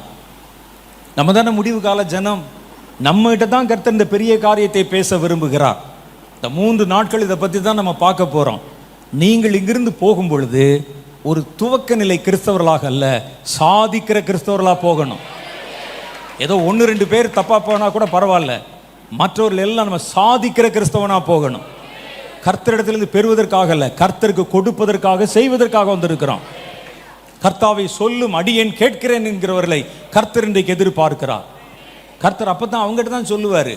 நீங்கள் சொல்லுங்க, கேட்டாலும் கேட்போம். முதல்ல நீங்கள் சொல்லுங்க, அது சரியாக வருமானு பார்ப்போம் சொன்னால் கர்த்தர் பேச மாட்டார். நீர் சொல்லும், நான் கீழ்ப்படிய சித்தமாக இருக்கு. எதுவானாலும் சரி, சாகணுமா சாகுறேன், கஷ்டப்படணுமா கஷ்டப்படுறேன். இந்த மனநிலையில் இருக்கிறவங்ககிட்ட தான் கர்த்தர் பேசுவார். முதல்ல சொல்லுங்க ஆண்டவரே, யோசிச்சு பார்க்குறேன், வீட்டில் கேட்குறேன், புருஷன்கிட்ட கேட்கணும், பிள்ளைகள்கிட்ட கேட்கணும், நானும் கொஞ்சம் யோசிச்சு பார்க்கணும். இதுக்கெல்லாம் என்னுடைய சரீரம், அதனுடைய பலம் ஒத்துழைக்குமா, இதெல்லாம் பார்க்கணும். எங்களுடைய மருத்துவ டாக்டர்கிட்ட கேட்கணும். ஃபாஸ்டிங் போகிறதுக்கு முன்னால் டாக்டர்கிட்ட போய் கேட்டு, டாக்டர் 3 நாள் ஃபாஸ்டிங் போகிறேன், போகலாமா? டாக்டர் சொன்னால் தான் அவர் வருவார். இப்படிலாம் கேட்டு வருகிற ஒரு இடத்துல கர்த்தர் பேசுகிறது இல்லை. கர்த்தாவை சொல்லும் அடியேன் கேட்கிறேன். எதுனாலும் சொல்லும். கர்த்தர் உங்களுக்கு எது முடியுமா தானே சொல்லுவாங்க. அப்போ இது முத்திரைகளை உடைக்கிற காலம். அதுதான் இன்னைக்கு நமக்கு ஒரு தலைப்பாக கொடுக்குற காலம். இனி செல்லாது, காலம் சமீபமாயிற்று. எதுக்கு சமீபமாயிற்று காலம்? இது முத்திரைகள், இந்த சமீபமாக இருக்கிற இந்த காலம்தான் முத்திரைகள் உடைக்கப்படுகிற காலம். நிறைய ரகசியங்கள் இது மாதிரி அங்கங்கே இருக்குது. ஒரு சின்ன உதாரணத்துக்கு இன்னொரு ரகசியத்தை சொல்கிறேன் பாருங்க. வெளிப்படுத்தின விசேஷம் 10வது அதிகாரம், அதில் நீங்கள் படித்து பார்த்தீங்கன்னா வெளிப்படுத்தின விசேஷம் 10வது அதிகாரம், அதில் 4வது வசனத்தில், அதில் 1லிருந்து 4 வசனங்கள். பின்பு பலமுள்ள வேறொரு தூதன் வானத்திலிருந்து இறங்கி வர கண்டேன். மேகம் அவனை சூழ்ந்திருந்தது, அவனுடைய சிரசின் மேல் வானவில் இருந்தது, அவனுடைய முகம் சூரியனை போலவும் அவனுடைய கால்கள் அக்னி ஸ்தம்பங்களைப் போலவும் இருந்தது. திறக்கப்பட்ட ஒரு சிறு புத்தகம் அவன் கையில் இருந்தது. தன் வலது பாதத்தை சமுத்திரத்தின் மேலும் இடது பாதத்தை பூமியின் மேலும் வைத்து சிங்கம் கெர்ஜிக்கிறதை போல மகா சப்தமாய் ஆர்ப்பரித்தான். அவன் ஆர்ப்பரித்த போது 7 இடிகளும் சப்தமிட்டு முழங்கின. டம டம டம டமன் இடி விழுகிற சத்தம் கேட்குது. அடுத்த வார்த்தை பாருங்க, 7 இடிகளும் தங்கள் சத்தத்தை முழங்கின போது நான் எழுத வேண்டும் என்று இருந்தேன். அது வெறும் சத்தம் இல்லை, அந்த சத்தத்தில் ஒரு செய்தி இருக்கிறது. அது செய்தி இல்லைன்னா ஒரு இடி முழக்கத்தை நீங்கள் என்னென்னு எழுதுவீங்க? டம டம மடமட டம டம மடமட எழுதுவீங்களா? அல்ல தடார் தடார் தடார் என்ன எழுதுவீங்க? அவர் எழுத வேண்டும் என்று விரும்பினால் அந்த இடி முழக்கத்தின் சத்தத்தில் ஒரு செய்தி இருந்தது. செய்தி, இயேசு ஞானஸ்நானம் பண்ணப்பட்டு கரை ஏறின போது ஒரு சத்தம், இடி முழக்கத்தின் சத்தம் உண்டாகி, இவர் என் நேசகுமாரன், இவரில் நான் பிரியமாயிருக்கிறேன் என்றது. சுற்றி இருக்கவங்க சொன்னாங்க, இப்போ மேகமெல்லாம் இல்லை, இடி விழுந்துச்சு இல்லை அப்படின்னு சொன்னானா. வெளியே கேட்குறவனுக்கு அது இடி சத்தம், கர்த்தருடைய ஜனத்துக்கு தான் அதில் செய்தி இருக்கிறது, அவனுக்கு தான் அது புரியுது. இவருக்கு அந்த சத்தத்தை கேட்ட உடனே உள்ளே பேசுகிற இடி முழக்கத்தை கேட்டார் அவர். அதில் வார்த்தை இருந்தது, செய்தி இருந்தது, ரகசியம் இருந்தது. நான் எழுத வேண்டும் என்றிருந்தேன். அப்பொழுது 7 இடி முழக்கங்கள் சொன்னவைகளை நீ எழுதாமல் முத்திரை போடு என்று வானத்திலிருந்து ஒரு சத்தம் உண்டாச்சு. அப்ப இன்னொரு ரகசியம், யோவான் காலத்தில் இடிமுழக்கம் மாதிரி ஒரு ரகசிய வார்த்தைகள், ஏதோ ஒரு பெரிய மர்மம் அங்கே இறங்கி வந்திருக்கிறது. அப்ப சொல்றாங்க, இதை இப்ப எழுதாத, ஏன்னா இனி உன் காலத்துக்கு பிறகு திருச்சபையின் காலம் வருகிறது, அது அவர்களுக்கும் உரியதல்ல. இது சொன்ன இந்த ரகசியம் முடிவு காலம், கடைசி காலத்தில் ஒரு தலைமுறை எழும்பும், அவர்களுக்குரியது. அதனால இதை முத்திரை போட்டு வை. இதை நீ இப்போ முத்திரை போட்டு வைக்கலன்னா இதை வச்சு சர்ச்சில் பேசிகிட்டு இருப்பாங்க, சபை ஆராதனையில் பேசிகிட்டு இருப்பாங்க, அவங்களுக்கு அது என்னன்னு புரியாமலே பேசி கொண்டிருப்பார்கள். இது உங்களுக்குரியதல்ல, சபை காலத்துக்குரியதும் அல்ல, கடைசி காலத்துக்குரியது, கடைசி கால தலைமுறைக்குரியது. அப்போ தானியேல் மூலம் பேசின ஒரு ரகசியம் பேலன்ஸ் இருக்குது. 7 இடிமுழக்கங்கள் சொன்ன ஏதோ ஒரு தேவ ரகசியம் பேலன்ஸ் இருக்குது. இதெல்லாம் புதை பொருள்கள் போன்ற விலை உயர்ந்த, விலையேற பெற்ற ஏதோ ரகசியங்கள் இருக்கிறது. அதெல்லாம் என்ன என்பதை பற்றி சில காரியங்கள் தான் நான் இன்னைக்கும் நாளைக்கும் நாளை மறுநாளும் உங்களுக்கு சொல்ல போகிறேன். அப்போ இவைகளில் ஒரு ரகசியம் இருக்கிறது. அது ரொம்ப முக்கியமான உலகத்துக்குரிய ஏதோ ஒரு காரியமாக இருக்குது. அதை பெறுகிறவர்கள் வருகிற வரைக்கும் அது புதை பொருளாக, முத்திரை பொருளாக வைக்கப்பட்டிருக்கிறது. அப்போ அவங்க எப்போ வருவாங்க? அவர்கள் கடைசி காலத்தில் வருவார்கள். முடிவு காலம் மட்டும் முத்திரை போடுனா, முடிவு காலத்தில் இது உடைக்கப்படும். உடைக்கப்படும்னா அது உடைக்கிறவன் வருவான், இந்த முத்திரைகள் வரும். அப்போ சில காரியங்களை பார்த்தீங்கன்னா சாத்தான் இதெல்லாம் ரொம்ப அப்படியே ப்ரீ பிளான்டாக ஒரு சில காரியங்களை செய்வான். ஒரு சில காரியங்களை அவன் தன் மனதில் வைத்து, இந்த வசனம் இப்படி வந்துருச்சுன்னு சொன்னால் இதை பெறப்போகிறவன் யார், அவனுக்கு வேற ஒரு சத்தியத்தை, வேற ஒரு உபதேசத்தை கொடுத்து அவன் அப்படி மழுங்கடிச்சு உட்கார வச்சா உண்மையான காரியத்தை பேசினால் கூட அதை அவர்கள் விளங்கி கொள்ள மாட்டாங்க. இந்த மாதிரி சாத்தானுடைய ஒரு தந்திரத்தில் ஒன்று தான் தீர்க்க தரிசனத்தின் காலம் முடிந்து விட்டது என்கிற ஒரு சத்தியம். தீர்க்க தரிசிகளின் காலம் முடிஞ்சிருச்சு. சபைகளில் கேட்டிங்கன்னா சொல்லுவாங்க, தீர்க்க தரிசியின் காலம் முடிந்து விட்டது. முடியவில்லை, முடித்து விட்டீர்கள், அவ்வளோதான் உண்மை. சபை பாசிரியர்கள் யாராவது வந்துருந்தா தப்பாக நினச்சிக்கிறாதீங்க, எங்கேயா போய் மீம்ஸ் போட்டுறாதீங்க படத்தை போட்டு. உண்மை என்ன தெரியுமா? கர்த்தர் சபையை நிறைவான வளர்ச்சி அடையும்படிக்கும் கிறிஸ்துவனுடைய வளர்ச்சிக்கொப்பான நிறைவான வளர்ச்சி அடைய வைப்பதற்கு, எபேசியர் புத்தகத்தில் போட்டிருக்கு, வைப்பதற்கு சபையில் அவர் 5 ஊழியங்களை ஏற்படுத்தினார். அப்படிதானே வசனத்தில் எபேசியர் 4வது அதிகாரத்தில் பாருங்களேன். அவர் உங்களில் சிலரை, அவர் சபையானது சீர்பொருந்தவும் கிறிஸ்துவின் நிறைவான வளர்ச்சிக்கு ஏற்ற வளர்ச்சி அடையவும் சபையிலே கர்த்தர் சிலரை அப்போஸ்தலராகவும், சிலரை தீர்க்கதரிசிகளாகவும், சிலரை போதகர்களாகவும், சிலரை மேய்ப்பர்களாகவும், சிலரை சுவிசேஷகர்களாகவும் 5 ஊழியத்தை தேர்வு செய்தார். சபையில் 5 ஊழியம் இருக்கணும்ல? நீங்கள் போகிற சர்ச்சில் 5 இருக்கான்னு பாருங்க. இந்த 5 ஊழியங்களை ஒழித்து விட்டு சபை என்பது மேய்ப்பர்களுக்கானது மாத்திரமே என்ற ஒரு கான்செப்ட் எப்போவோ உள்ள நுழைஞ்சிருச்சு. மற்றவர்கள் உள்ளே அங்கே ஊழியம் செய்ய முடியாது. சுவிசேஷகர்கள் சபையிலிருந்து சுவிசேஷம் சொல்ல முடியாது. அப்போ என்ன செய்கிறாங்க, சுவிசேஷகர்கள் வெளியே வந்து ஒவ்வொரு பேரில் ஒவ்வொரு நிறுவனங்கள் ஆரம்பித்து சுவிசேஷம் சொல்கிறாங்க. தீர்க்கதரிசிகள் உள்ளே இருந்து தீர்க்க தரிசனம் சொல்ல முடியாது. ஏனென்றால் இப்போ சபை என்பது எங்களுக்கு வெறும் மேய்ப்பர்கள் மாத்திரம்தான் இருப்பாங்க, போதகர்கள் இருப்பாங்க, அப்புறம் நாங்கள் சொல்கிறது கேட்பதற்கு மூப்பர்கள் இருப்பாங்க, அப்புறம் கமிட்டி இருப்பாங்க, ட்ரஸ்டிஸ் இருப்பாங்க, ட்ரெஷரர் இருப்பார், பொருளாளர் இருப்பார். மற்றவன் எங்கேயா, எங்கே போனீங்க, எங்கே தொலைச்சிங்க அவங்கள? அவர்கள் அங்கே இல்லை.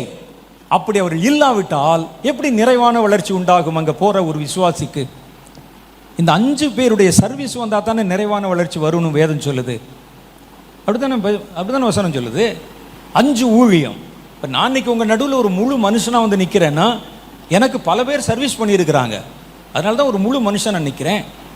எனக்கு முடி வெட்டி விடுவதற்கு ஒரு ஆள் இருக்கிறாரு, எல்லாருக்கும் இருப்பாங்க, ஆண்களில் நிறைய பேருக்கு, பெண்கள்லையும் இப்போ நிறைய பேருக்கு இருக்கிறாங்க. முடி வெட்டி விடுறதுக்கு ஒரு ஆள் இருக்கிறாரு. இந்த தாடி ஓரங்களை எல்லாம் கரெக்ட் பண்ணி விட்டு என்னை ஒரு ஆள் மாதிரி என்னை பார்த்தா நீங்கள் நான் சொல்கிற வார்த்தையை கேட்குற அளவுக்கு என்னை ஆளாக்கி விடுறதுக்கு ஒரு ஆள் இருக்கிறாங்க. துணி எடுத்து கொடுத்தால் தச்சு தரக்கு ஒரு ஆள் இருக்கிறான், கரெக்டாக எனக்கு அளவு எடுத்து பார்த்து.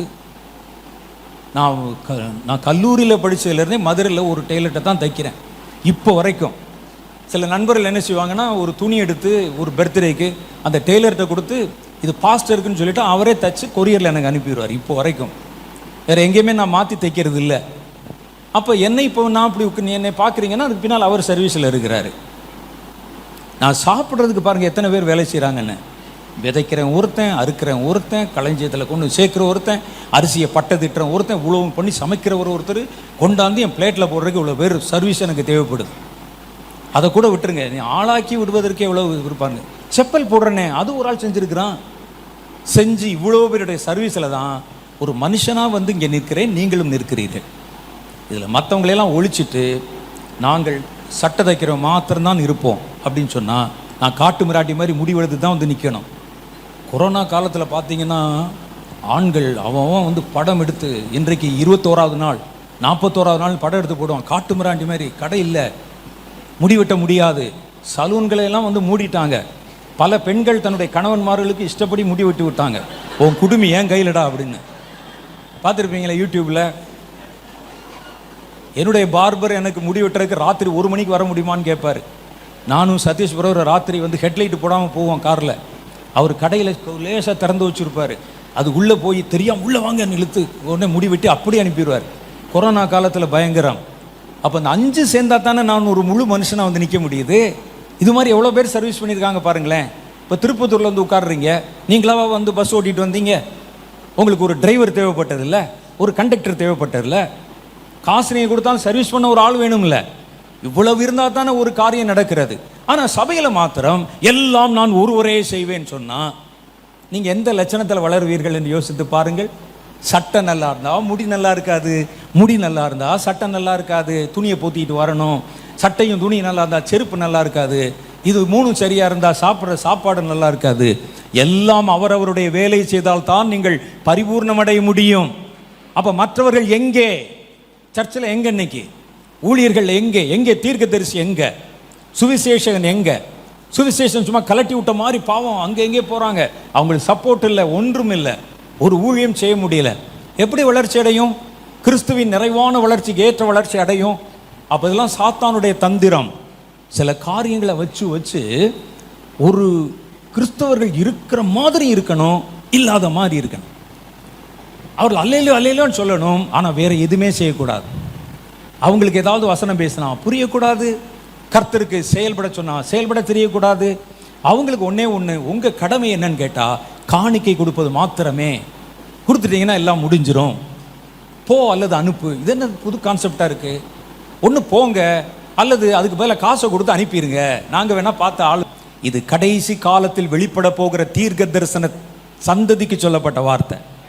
ஏன் அப்படின்னு கேட்டால், தீர்க்க தரிசிகள் ஒரு காலத்தில் தீர்க்க தரிசனம் உரைத்தார்கள். ராஜ்யங்களை குறித்து, ராஜாக்களை குறித்து தீர்க்க தரிசனம் சொன்னாங்க. ஆனால் சபை திருச்சபை காலம் வரும் பொழுது அவர்கள் தீர்க்க தரிசனம் சொல்வதை நிறுத்தி விட்டார்கள். அவங்க சொன்ன தீர்க்க தரிசனம் சபைக்கு பக்தி விரித்து உண்டாக்குற தீர்க்க தரிசனங்கள். அப்ப கர்த்தர் சொல்றார், ஒரு காலத்துல நீ தீர்க்க தரிசனம் உரைத்தாய், ஒரு காலத்தில் எலியா, ஏசையா, எரேமியா இருந்த மாதிரி திருச்சபை வரலாற்று காலத்தில் யாராவது இருந்தாங்களா பாருங்க. அவர்களுடைய வாய் மூடப்பட்டிருந்தது. கர்த்தர் சொல்றார், ஒரு காலத்தில் நீ தீர்க்க தரிசனம் உரைத்தாய், இடையில கொஞ்ச காலத்தில் நான் உனக்கு தீர்க்க தரிசன வார்த்தைகளை கொடுக்கல. நீ சொன்ன தீர்க்க தரிசனம் முழுசும் சபையை பத்தினது, சபையினுடைய பக்தி விருத்தி சம்பந்தமானது. ராஜ்யத்தை குறித்து, ராஜாக்களை குறித்து, ஜாதிகளை குறித்து, ஜனங்களை குறித்து சொல்லல. மறுபடியும் நீ அதுவைகளை சொல்லணும். அப்ப கர்த்தர் மறுபடியும் ஒரு தீர்க்க தரிசன தலைமுறையை அவர்கள் மூலம் கர்த்தர் ராஜ்யங்களுக்கு சொல்வதற்கான வார்த்தைகளை வைத்திருக்கிறார். ஏன் அவங்களுடைய அவசியம் என்னங்க அப்படின்னு நீங்க கேட்கலாம். ஏன் அவசியம் என்ன? ஏன் அவர்கள் எழும்பணும்? ஏன் அவர்கள் இந்த வார்த்தையை பற்றி பேசணும் என்றால், நீங்க வேத புஸ்தகத்தை எடுத்து வாசிச்சு பார்த்தீங்கன்னா, வேதத்துல ராஜ்யங்களை குறித்தும், ராஜாக்களை குறித்தும், ஜனங்களை குறித்தும் தீர்க்க தரிசனம் இருப்பது உண்மைதான். ஆனால் எல்லா ராஜ்யத்தை குறித்த தீர்க்க தரிசனம் இல்லை. அதுல இந்தியா பத்தி ஏதாவது தீர்க்க தரிசனம் இருக்கா ஐயா? அமெரிக்காவை பத்தி, ஆஸ்திரேலியா பத்தி தீர்க்க தரிசனம் முழுவதும் அந்த நாட்கள்ல இஸ்ரவேலை பற்றியும் அதை சுற்றியுள்ள எகிப்து போன்ற அதோடு தொடர்புள்ள தேசங்களை பற்றின செய்திகளும் அந்த ஜனங்களை பற்றின செய்தி தான் அங்கே இருக்குது. வேற வேதத்தில் வேற தேசத்தை பற்றின செய்தி இல்லை. ஆனால் கர்த்தர் மற்ற தேசங்களுக்கும் செய்தி சொல்ல விரும்புகிறார், தம்முடைய வார்த்தைகளை சொல்ல விரும்புகிறார். அப்ப இந்த பைபிளில் இருக்கிறதை தாண்டி இனி ஒவ்வொரு தேசத்துக்கும், இந்தியாவுக்கு என்ன தீர்க்க தரிசனம் இருக்குது சொல்லுங்க? வேதத்தில் அவர்கள் சொன்னது முழுவதும் இஸ்ரவேலை குறித்தும் பக்கத்து தேசங்களை பற்றி தான். ஆனால் கர்த்தர் இந்த கடைசி காலத்தில் இந்தியாவை பற்றி பேச விரும்புகிறார். அது பேசுவதற்கு ஒரு தீர்க்க தரிசன தலைமுறையின் வாய் திறக்கப்படணும். அவர்கள் கடைசி காலத்தை எழும்பணும். ஒவ்வொரு தேசத்துக்கும் கர்த்தர் சொல்ல வேண்டிய வார்த்தை இருக்கிறது. அது இந்த வேதத்தோடு நின்று விடவில்லை. வேறொரு சிறு புத்தகம் வருகிறது, வேறொரு அபிஷேகம் வருகிறது, வேறொரு வல்லமை வருகிறது. நீங்க இதை நம்பக்கூடாது, ஏற்றுக்கொள்ளக்கூடாதுன்னா உங்க மனசை குறுகி போக வைக்கும்படி தீர்க்க தரிசனம் கிடையாது, இனி வருகிற வார்த்தைகள் உண்மை கிடையாது என்று சாத்தான் பலமாய் பிரச்சாரம் பண்ணி கொண்டிருக்கிறான். ஒவ்வொரு நாட்டுக்கும் கர்த்தர் சொல்ல வேண்டிய வார்த்தை இருக்கு. கடைசி நாட்களில் இந்த வார்த்தைகள் வெளிவரணும். ஏன் வரணும் அதை பற்றி நாளைக்கு நான் உங்களுக்கு சொல்ல போறேன். இதற்காக கர்த்தர் ஒரு தலைமுறையை எழுப்ப விரும்புகிறார். அவருடைய வாய் திறக்கப்படும். அவர்கள் தங்கள் தங்கள் தேசத்தை பற்றி தீர்க்க தரிசனம் உரைப்பாங்க, ஜாதிகளை பற்றி தீர்க்க தரிசனம் உரைப்பாங்க, ராஜாக்களை பற்றியும் அரசியலை பற்றியும் தீர்க்க தரிசனம் உரைப்பாங்க. இவைகள் எல்லாம் ஒரு காலத்தில் ஒரு இஸ்ரவேல் தேசத்தையும் அதை சுற்றி இருக்கிற தேசங்களை பற்றி தான் இருந்தது. விட்டு போன தேசங்களுக்கு யார் சொல்லுவது? அவர்களுக்கு கர்த்தர் ஒரு வார்த்தை வைத்திருக்கிறார். அதை பெறுவதற்கு ஒரு கூட்டம் ஜனங்களை கர்த்தர் எழுப்ப போகிறார். அவர்கள் பேர் தான் கடைசி கால தீர்க்க தரிசன தலைமுறை. அவங்க எழும்பணும். வேதத்தில் முன்குறிக்கப்பட்டிருக்கு. யாரை எழுப்புவது? இன்னைக்கு தீர்க்க தரிசனம் சொன்னா உடனே பேர் சொல்லி கூப்பிடுவானான்னு கேட்கிறான். தீர்க்க தரிசனம் என்றால் என் பர்ஸ்ல எவ்வளவு இருக்குன்னு சொல்லுவாரான்னு கேட்கிறான். தீர்க்க தரிசனம் உரைக்க சொன்னால் அவர்கள் கிரவுண்ட் லெவலில் தாண்ட மாட்டேங்கிறானே. என்னைக்கு ராஜ்யத்தை குறித்தும், ராஜாக்களை பற்றியும், தீர்க்க தரிசனங்களை குறித்தும், ஜனங்களை குறித்தும், கர்த்தருடைய திட்டங்களை குறித்தும், சித்தங்களை குறித்தும் எப்ப பேச போறாங்க? நம்மை குருட்டாட்டம் பிடிக்க பண்ணத்தான் இந்த கள்ள தீர்க்க தரிசிகள், கிரவுண்ட் லெவல் தீர்க்க தரிசிகள் நம்மை நம்ப பண்ணுவதற்கு. உனக்கு வியாதி எங்க இருக்குன்னு இவர் ஸ்கேன் மிஷின் மாதிரி சொல்லுவார். இடது பக்கம் உனக்கு விண்ணு வலிக்கும், வலது பக்கம் பார்த்தா கத்திரி போடுற மாதிரி இருக்கும். இதுக்கு எதுக்குங்க தீர்க்க தரிசனம்? நீங்கள் மேலான தீர்க்க தரிசிகள். கர்த்தர் இனி இறங்கி கொண்டு வர போகிற அந்த புதிய புத்தகம், அது ஒரு அபிஷேகம். அந்த அபிஷேகத்தினால் நிரப்பப்பட போகிறவர்கள். உங்கள் வாய் திறக்கப்பட போகிறது. உங்கள் வாய் திறக்கப்பட போகுது, கண் திறக்கப்பட போகுது, காது திறக்கப்பட போகுது. தேவன் தேசங்களுக்கு சொல்ல வேண்டிய வார்த்தைகளும் ரகசியங்களும் சத்தியங்களும் தீர்க்க தரிசனங்களும் இனி புறப்பட்டு வரப்போகிறது. அதற்கு கர்த்தர் ஒரு யவ்வன சந்ததியை பிறக்க வைக்க விரும்புகிறார். அது யார்கிட்ட போய் சொல்றது? எங்க போய் சொல்வது? ஒரு ஊழியத்தை ஆரம்பிச்சா கொஞ்ச நாளே கார்பரேட் ஆயிடுறான். ஒரு ஊழியத்தை சொல்லி ஏதாவது கர்த்தர் பயன்படுத்த ஆரம்பிச்சா உடனே அவர்கள் அதை ஒரு வியாபார பொருளாக மாத்திடுறாங்க, பிராண்ட் ஆக்கிடுறாங்க. யார்கிட்ட சொல்லுவது? சாத்தான் யாரையும் இங்கே வந்து வளர விட மாட்டேங்கிறான். அவருடைய சித்தத்தை செய்கிற கூட்டத்தை எழுப்ப விட மாட்டேங்கிறான். சபைகள் இன்னைக்கு பாருங்களேன் வேற மாதிரி ஆகிவிட்டது. வியாபார ஸ்தலங்கள். நான் ஏன் கண் பார்க்க, நாங்க ஊழியத்துக்கு வந்த போது இருந்த சபைகள் மாதிரி இப்ப இல்லை. அப்ப இருந்த மாதிரி ஆராதனைகள் இப்ப இல்லை. எல்லாம் பிராண்டிசம். எதை கொடுத்தாலும் உடனே அதை வந்து வியாபாரமாக்குவது. அப்போ கர்த்தரை தேடுகிற உணர்வுள்ளவர்கள் இல்லை. அதனால கர்த்தர் உங்களை போன்ற எளியவர்களையும் உங்களை போன்ற நெருக்கப்பட்டவர்களையும் சமுதாயத்தில் தள்ளப்பட்டவர்களையும் எளியவர்களை தேடி கர்த்தர் வருகிறார். இன்னைக்கு எங்களையா பயன்படுத்துவார். பெரிய பெரிய அவங்கள கர்த்தருடைய பார்வையில் யார் பெரியவன் என்பதான் முக்கியம். மனுஷன் முகத்தை பார்ப்பான், வெளி தோற்றத்தை பார்ப்பான். கர்த்தர் நம்முடைய இருதயத்தை பார்க்கிற தேவன். அதான் வேதம் சொல்லுது. கர்த்தர் நியாயப்படி ஒருவனை சண்டை செஞ்சு யுத்தம் பண்ணி இஸ்ரேலுக்கு விடுதலை கொடுக்கணும்னு கர்த்தர் நினைச்சிருந்தா தாவீதுடைய சகோதரர்களில் ஒருவரைத்தானே தேர்ந்தெடுத்திருக்கணும். ஒருத்தன் அழகா இருக்கிறானே, மிலிட்ரியில வேலை செஞ்சுட்டு இருக்கிறான் எல்லாரும். தாவீது ஒருவரைத்தான் நீ ஆடு மேய்க்கத்தான் லாயக்குன்னு சொல்லி உங்க அப்பா ஆடு மேய்க்க அனுப்பிட்டார். அவனை தன் மகனாக கூட கன்சிடர் பண்ண மாதிரியும் தெரியல அந்த ஆளு. சாமுவேல் வருகிறார் வீட்டுக்கு வந்து அவர் சொல்றாரு, உன் குடும்பத்தில் தான் உன் பிள்ளைகளில் ஒருத்தனை கர்த்தர் இந்த இஸ்ரவேலுக்கு ராஜாவாய் மாற்ற, சமஸ்த இஸ்ரவேலுக்கு ராஜாவாய் மாற்ற கர்த்தர் தேர்வு செய்ய போகிறார் அப்படின்னு சொன்ன உடனே இவருக்கு அப்பாவுக்கு ஈசாய்க்கு தலை புரியல கால் புரியல. எங்கள் வீட்டிலேருந்து ஒரு ஆளா பிரைம் மினிஸ்டர் ஆயிடுவாராங்க, அப்படியா பரவாயில்லையே அப்படின்னு சொல்லி உடனே அவருக்கு மனசு போனது மூத்த பையன் மேலே. பார்த்தா நல்லா இடி தாங்கி மாதிரி இருக்கிறான், அழகாக இருக்கிறான், நல்ல விரிந்த மார்பு, சண்டை போடக்கூடிய மிலிட்ரியில் வர சர்வீஸ் பண்ணிகிட்டு இருக்கிறான். சகோதரர்கள் முதல்ல நீ போடா அப்படின்னு நடக்க விடுறாங்க. ஏன்னா அவருடைய மனசில், அப்பா மனசுலையுமே என்ன இருக்குன்னா, இவன் தான் யுத்தத்துக்கு சரியான ஆள், நாட்டை காப்பாத்தானே இவனாத்தான் இருக்கணும். சாமுவேல் கூட அப்படி தான் நினைச்சார், நல்லா இருக்கிறானே பையன் அப்படின்னு. இவர் கேட்டு வாக்கு மாதிரி இப்படி நடந்து போகிறாரு, லெஃப்ட்லேருந்து ரைட்டில் வா, அப்படியே நிமிந்து நடரா இன்னும் அப்பா சொல்லியிருப்பார். சாமுவேல் மெல்ல கேட்குறார், ஆண்டவரை இவனா அப்படின்னு. ஏன் நீ இவனை பார்க்குற? நீ அவனுடைய சரீர வளர்ச்சியும் முகத்தோற்றத்தையும் பார்க்க வேண்டாம், அவனை தள்ளினேன், போக சொல்லு. அடுத்து கேட்குறாங்க, ரெண்டாவது பையனை அனுப்புகிறாரு. தாவீது இருக்கிறது அவருக்கு ஞாபகத்துக்கே வரல. எல்லாம் சொல்லி முடிச்சுட்டு ஒருவனும் இல்லைன்னு சொன்ன பிறகு இவ்வளவுதான் பிள்ளைகளா வேற யாராவது இருக்கிறானான்னு கேட்குற வரைக்கும் அவங்க அப்பாவுக்கு ஞாபகம் வரல தாவீது. அப்படி மறக்கப்பட்டவனை தான் கர்த்தர் நினைத்தார். தகப்பனே மறந்து போனவன், ஒரே ஒரு பையன் இருக்கிறான், அவன் இதுக்கெல்லாம் சரியா வரமாட்டான், அதனால நான் அவனை ஆடு மேய்க்க விட்டுருக்கிறேன். அவன் குணசாலியும் கூடாரவாசியுமானவன், அவனை ஆடு மேய்க்க விட்டுருக்கேன். அவனை வர சொல்லி ஒரு விஷயம் பார்த்துடலாம், அவன் பெரிய பலசாலியெல்லாம் இல்லைங்க, வர சொல்லி பார்த்துடலாம். வந்த உடனே கர்த்தர் சொல்ல இவன் தான். அதே போல தான் இன்னைக்கு நீங்க வர்றீங்க, கர்த்தர் உங்களை எங்கிருந்தோ அழைத்து வருகிறார், நீங்கள் தான் என்று கர்த்தர் உங்களுக்கு சொல்ல விரும்புகிறார். பலவான்களை தள்ளி என் வசனத்துக்கு நடுங்குகிறவனை உற்று பார்க்கிறேன், என் வார்த்தையை செவி கொடுக்கிறவனை உற்று பார்க்கிறேன். உன் கையில் பட்டயம் இல்லாமல் இருக்கலாம், பலசாலியா இல்லாமல் இருக்கலாம், பயிற்சி இல்லாதவனா இருக்கலாம், கர்த்தர் உன் கூட இருக்கிறார். அதை செய்ய வைக்க கர்த்தர் விரும்புகிறார். ஆகவேதான் கர்த்தர் இந்த நாட்களில் முத்திரையை குறித்து பேசு. இந்த முத்திரைகள் உடைக்கப்படுகிற காலம் வருகிறது, இனி காலம் செல்லாது, கடைசி காலத்துக்குள்ள வந்துட்டோம். முடிவு காலத்தின் தேவ பிள்ளைகளுக்கு பெரிய பொறுப்புகளும் வேலைகளும் இருக்கிறது. அந்த பொறுப்புகளும் வேலைகளும் இதுவரைக்கும் வேற எந்த காலத்தில் இருந்த பரிசுத்தவான்களுக்கும் கொடுக்கப்பட்டது அல்ல. இவங்களுக்கு நான் மறைக்கப்பட்ட சத்தியங்களையும் மறைக்கப்பட்ட என்னுடைய வார்த்தையின் ஐஸ்வர்யத்தையும் வெளிப்படுத்த விரும்புகிறேன். அதை புரிந்து கொண்டு சாத்தான் இவங்களை பலவீனர்களாய் உட்கார வைக்க விரும்புகிறான்.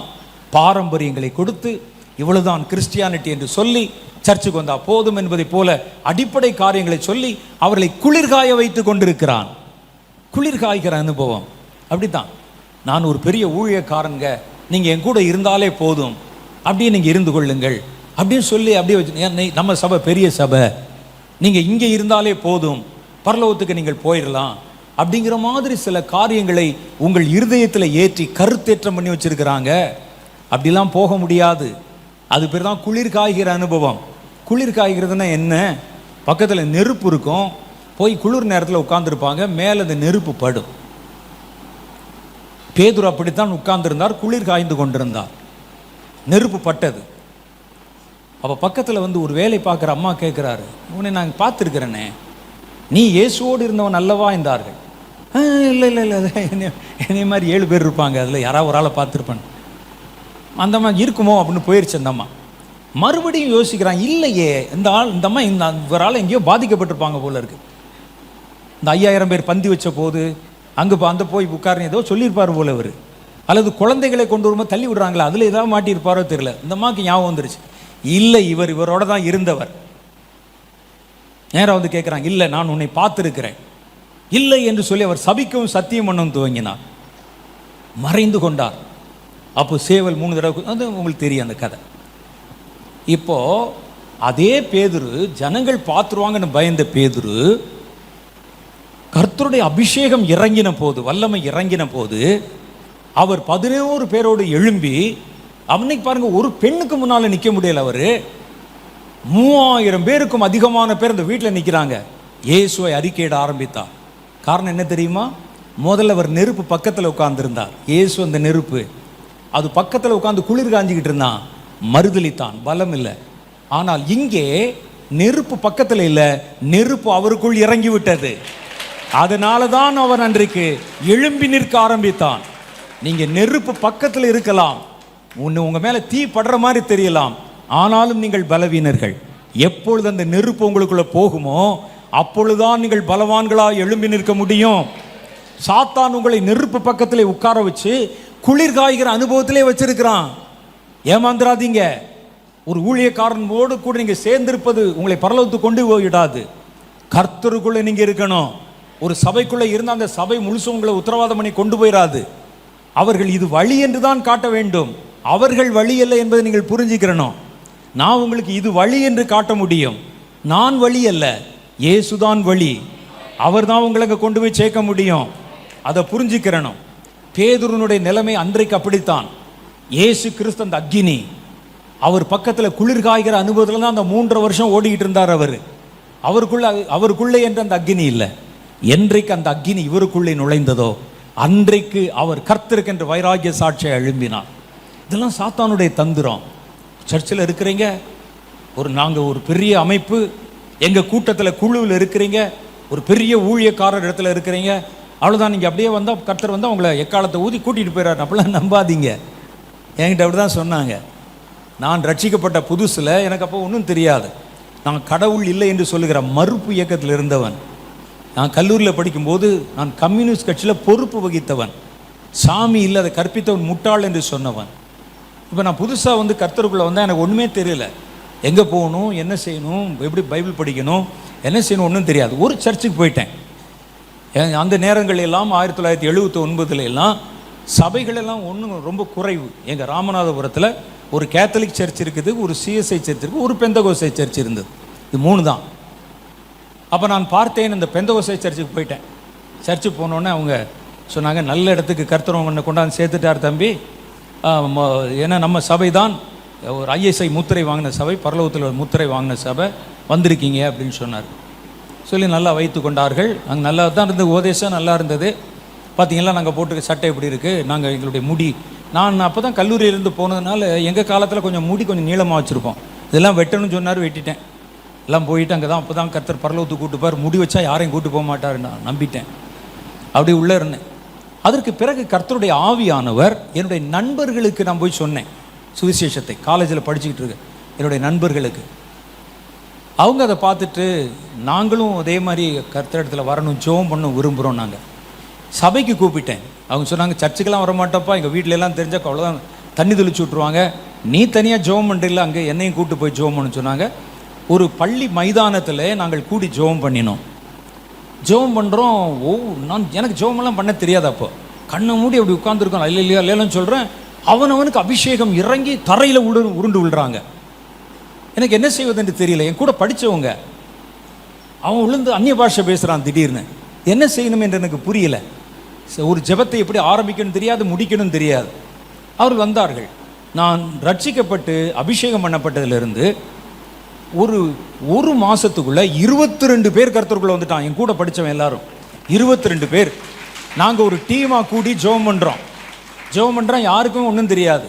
அப்படியே வட்டமாக உட்காந்துருப்போம், அப்படியே வச்சுருப்போம். கொஞ்ச நேரம் அந்நிய பாஷை பேசுவோம். ஆமேன்னு ஒருத்தர் சொல்லிட்டாரா ஜெபம் முடிஞ்சுன்னு அர்த்தம், அவ்வளோதான்.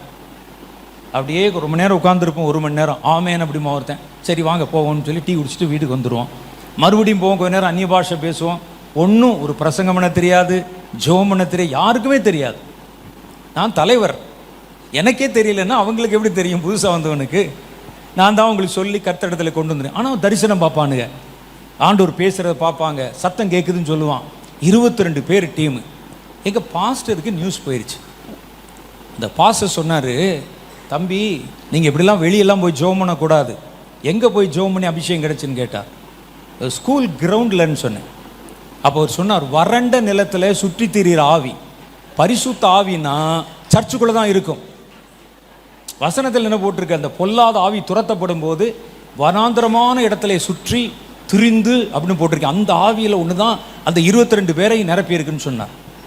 நான் முதல்ல இருக்குமோ அப்படின்னு நினச்சேன். ஏன்னா அவர் காமிக்கும்போது வறண்ட இடத்துலன்னு இருக்குமோ அப்படின்னு நினச்சேன். அப்புறம் சொன்னேன், இல்லை பாஸ்டர், அவர்கள் எல்லாமே என் மாதிரியே சிகரெட்டு பிடிப்பானுங்க, எல்லா போதைப் பொருள் உபயோகப்படுத்துவோம் நாங்கள்லாம். அப்போது குடிப்பார்கள்.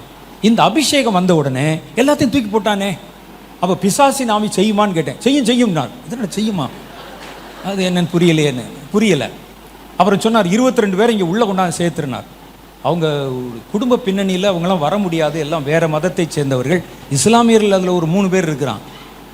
அவங்கெல்லாம் வந்து வர முடியாதே பாஸ்டர், நான் கொஞ்ச நாள் அவங்களை நல்லா அப்படியே ஜெபத்தில் நடத்தி அப்படின்னு. இல்லை, மைதானத்தில் இறங்கினாலே அது பிசாசின் ஆவி தான், பொல்லாத ஆவி. அது வறண்ட இடத்துலாம் சுற்றி தெரியும். ஸ்கூல் கிரவுண்டு, அந்த மாதிரி ஆத்தங்கரை ஓரம், அது மாதிரி வந்து இந்த கலரி காடுகள், இந்த மாதிரி இடத்துல எல்லாம் இந்த ஆவி சுத்தம். அதுதான் அவங்களை நிரப்பி அபிஷேகம் மாதிரி காமிக்குதுன்னு சொன்னார். எனக்கு அதில் விருப்பம் இல்லை. அப்புறம் நாங்கள் என்னுடைய நண்பர்களாக சேர்ந்து பக்கத்தில் இருக்கிற ஒவ்வொரு கிராமம் போய் நாங்களாக போய் சுவிசேஷம் சொல்லுவோம். அப்போது இந்த மாதிரி அப்பொழுது இந்த விசுவாச கைப்பிரதி கழகம்னு ஒன்று இருந்தது. ஒரு வயசான ஐயா நடத்திட்டு இருந்தாங்க. அவங்ககிட்ட கொஞ்சம் பணம் அனுப்பி கொஞ்சம் ட்ராக்ஸ் வாங்கி கொண்டு போய் கொடுப்போம். என்ன எழுதியிருக்கேன் கேட்பாங்க, நீங்கள் படித்து பாருங்கன்னு சொல்லிட்டு வந்துடுவோம். எங்களுக்கு பேச தெரியாதப்போ அதில் கொஞ்சம் பேர் வந்து ரட்சிக்கப்பட்டாங்க, சில குடும்பங்கள். இதை எங்கள் பாஸ்டர்கிட்ட கேட்ட உடனே சபையை தாண்டி சுவிசேஷ ஊழியமே கிடையாதுன்னு சொன்னார். சபையில் ஊழியம் இருக்கான்னு கேட்டேன், அதுவும் இல்லைன்ட்டார். சபையை தாண்டி தான் கிடையாது, உங்கள் சபைக்குள்ளேயே இருக்கான்னா அதுவும் இல்லைன்ட்டார். அப்புறம் கடைசியில் அவர் என்னை பார்த்து என்கிட்ட சொன்னார், உமக்கு தெரியுமா, நம்ம சபை ஒன்று தான் பிராண்டட் சர்ச்சு, நம்ம சபை ஒன்று தான் கர்த்தருடைய வருகையிலே காணப்படுகிற சர்ச்சு. நீங்கள் போய் வெளியெல்லாம் சுவிசேஷம் சொல்லக்கூடாது. நம்ம பாஸ்டர், நமக்கு தலைமை பாஸ்டர் என்ன சொல்லிட்டாருன்னா, கர்த்தருடைய வருகை சமீபம், இருக்கிற ஆடுகளை மாத்திரம் காத்துக்கங்க, வெளியே யாரையும் போய் தேடாதீங்கன்னு சொல்லிட்டாருன்னு சொன்னார். நான் அதையும் நம்பினேன். என்னடா இருக்கிற ஆடுகளை மாத்திரம் காத்துக்க, வெளியெல்லாம் போய் சொல்லக்கூடாது. அப்புறம் நான் பைபிளை படித்து பார்த்தா அது வேற மாதிரி போட்டிருக்கு. காலம் சமீபம்னா நம்ம தீவிரமாக போய் சுவிசேஷம் சொல்லணும். இவர் சுவிசேஷம் சொல்லக்கூடாதுன்னு சொல்கிறாருன்னு போய் கேட்டேன் அவர்கிட்ட. அவர் சொன்னார், என்ன ஒரு மாதிரி எதிர்த்து கேட்குறேன், இது ஒரு ஆவின்னு சொல்லி அதுக்கு ஒரு பேர் சொன்னார்.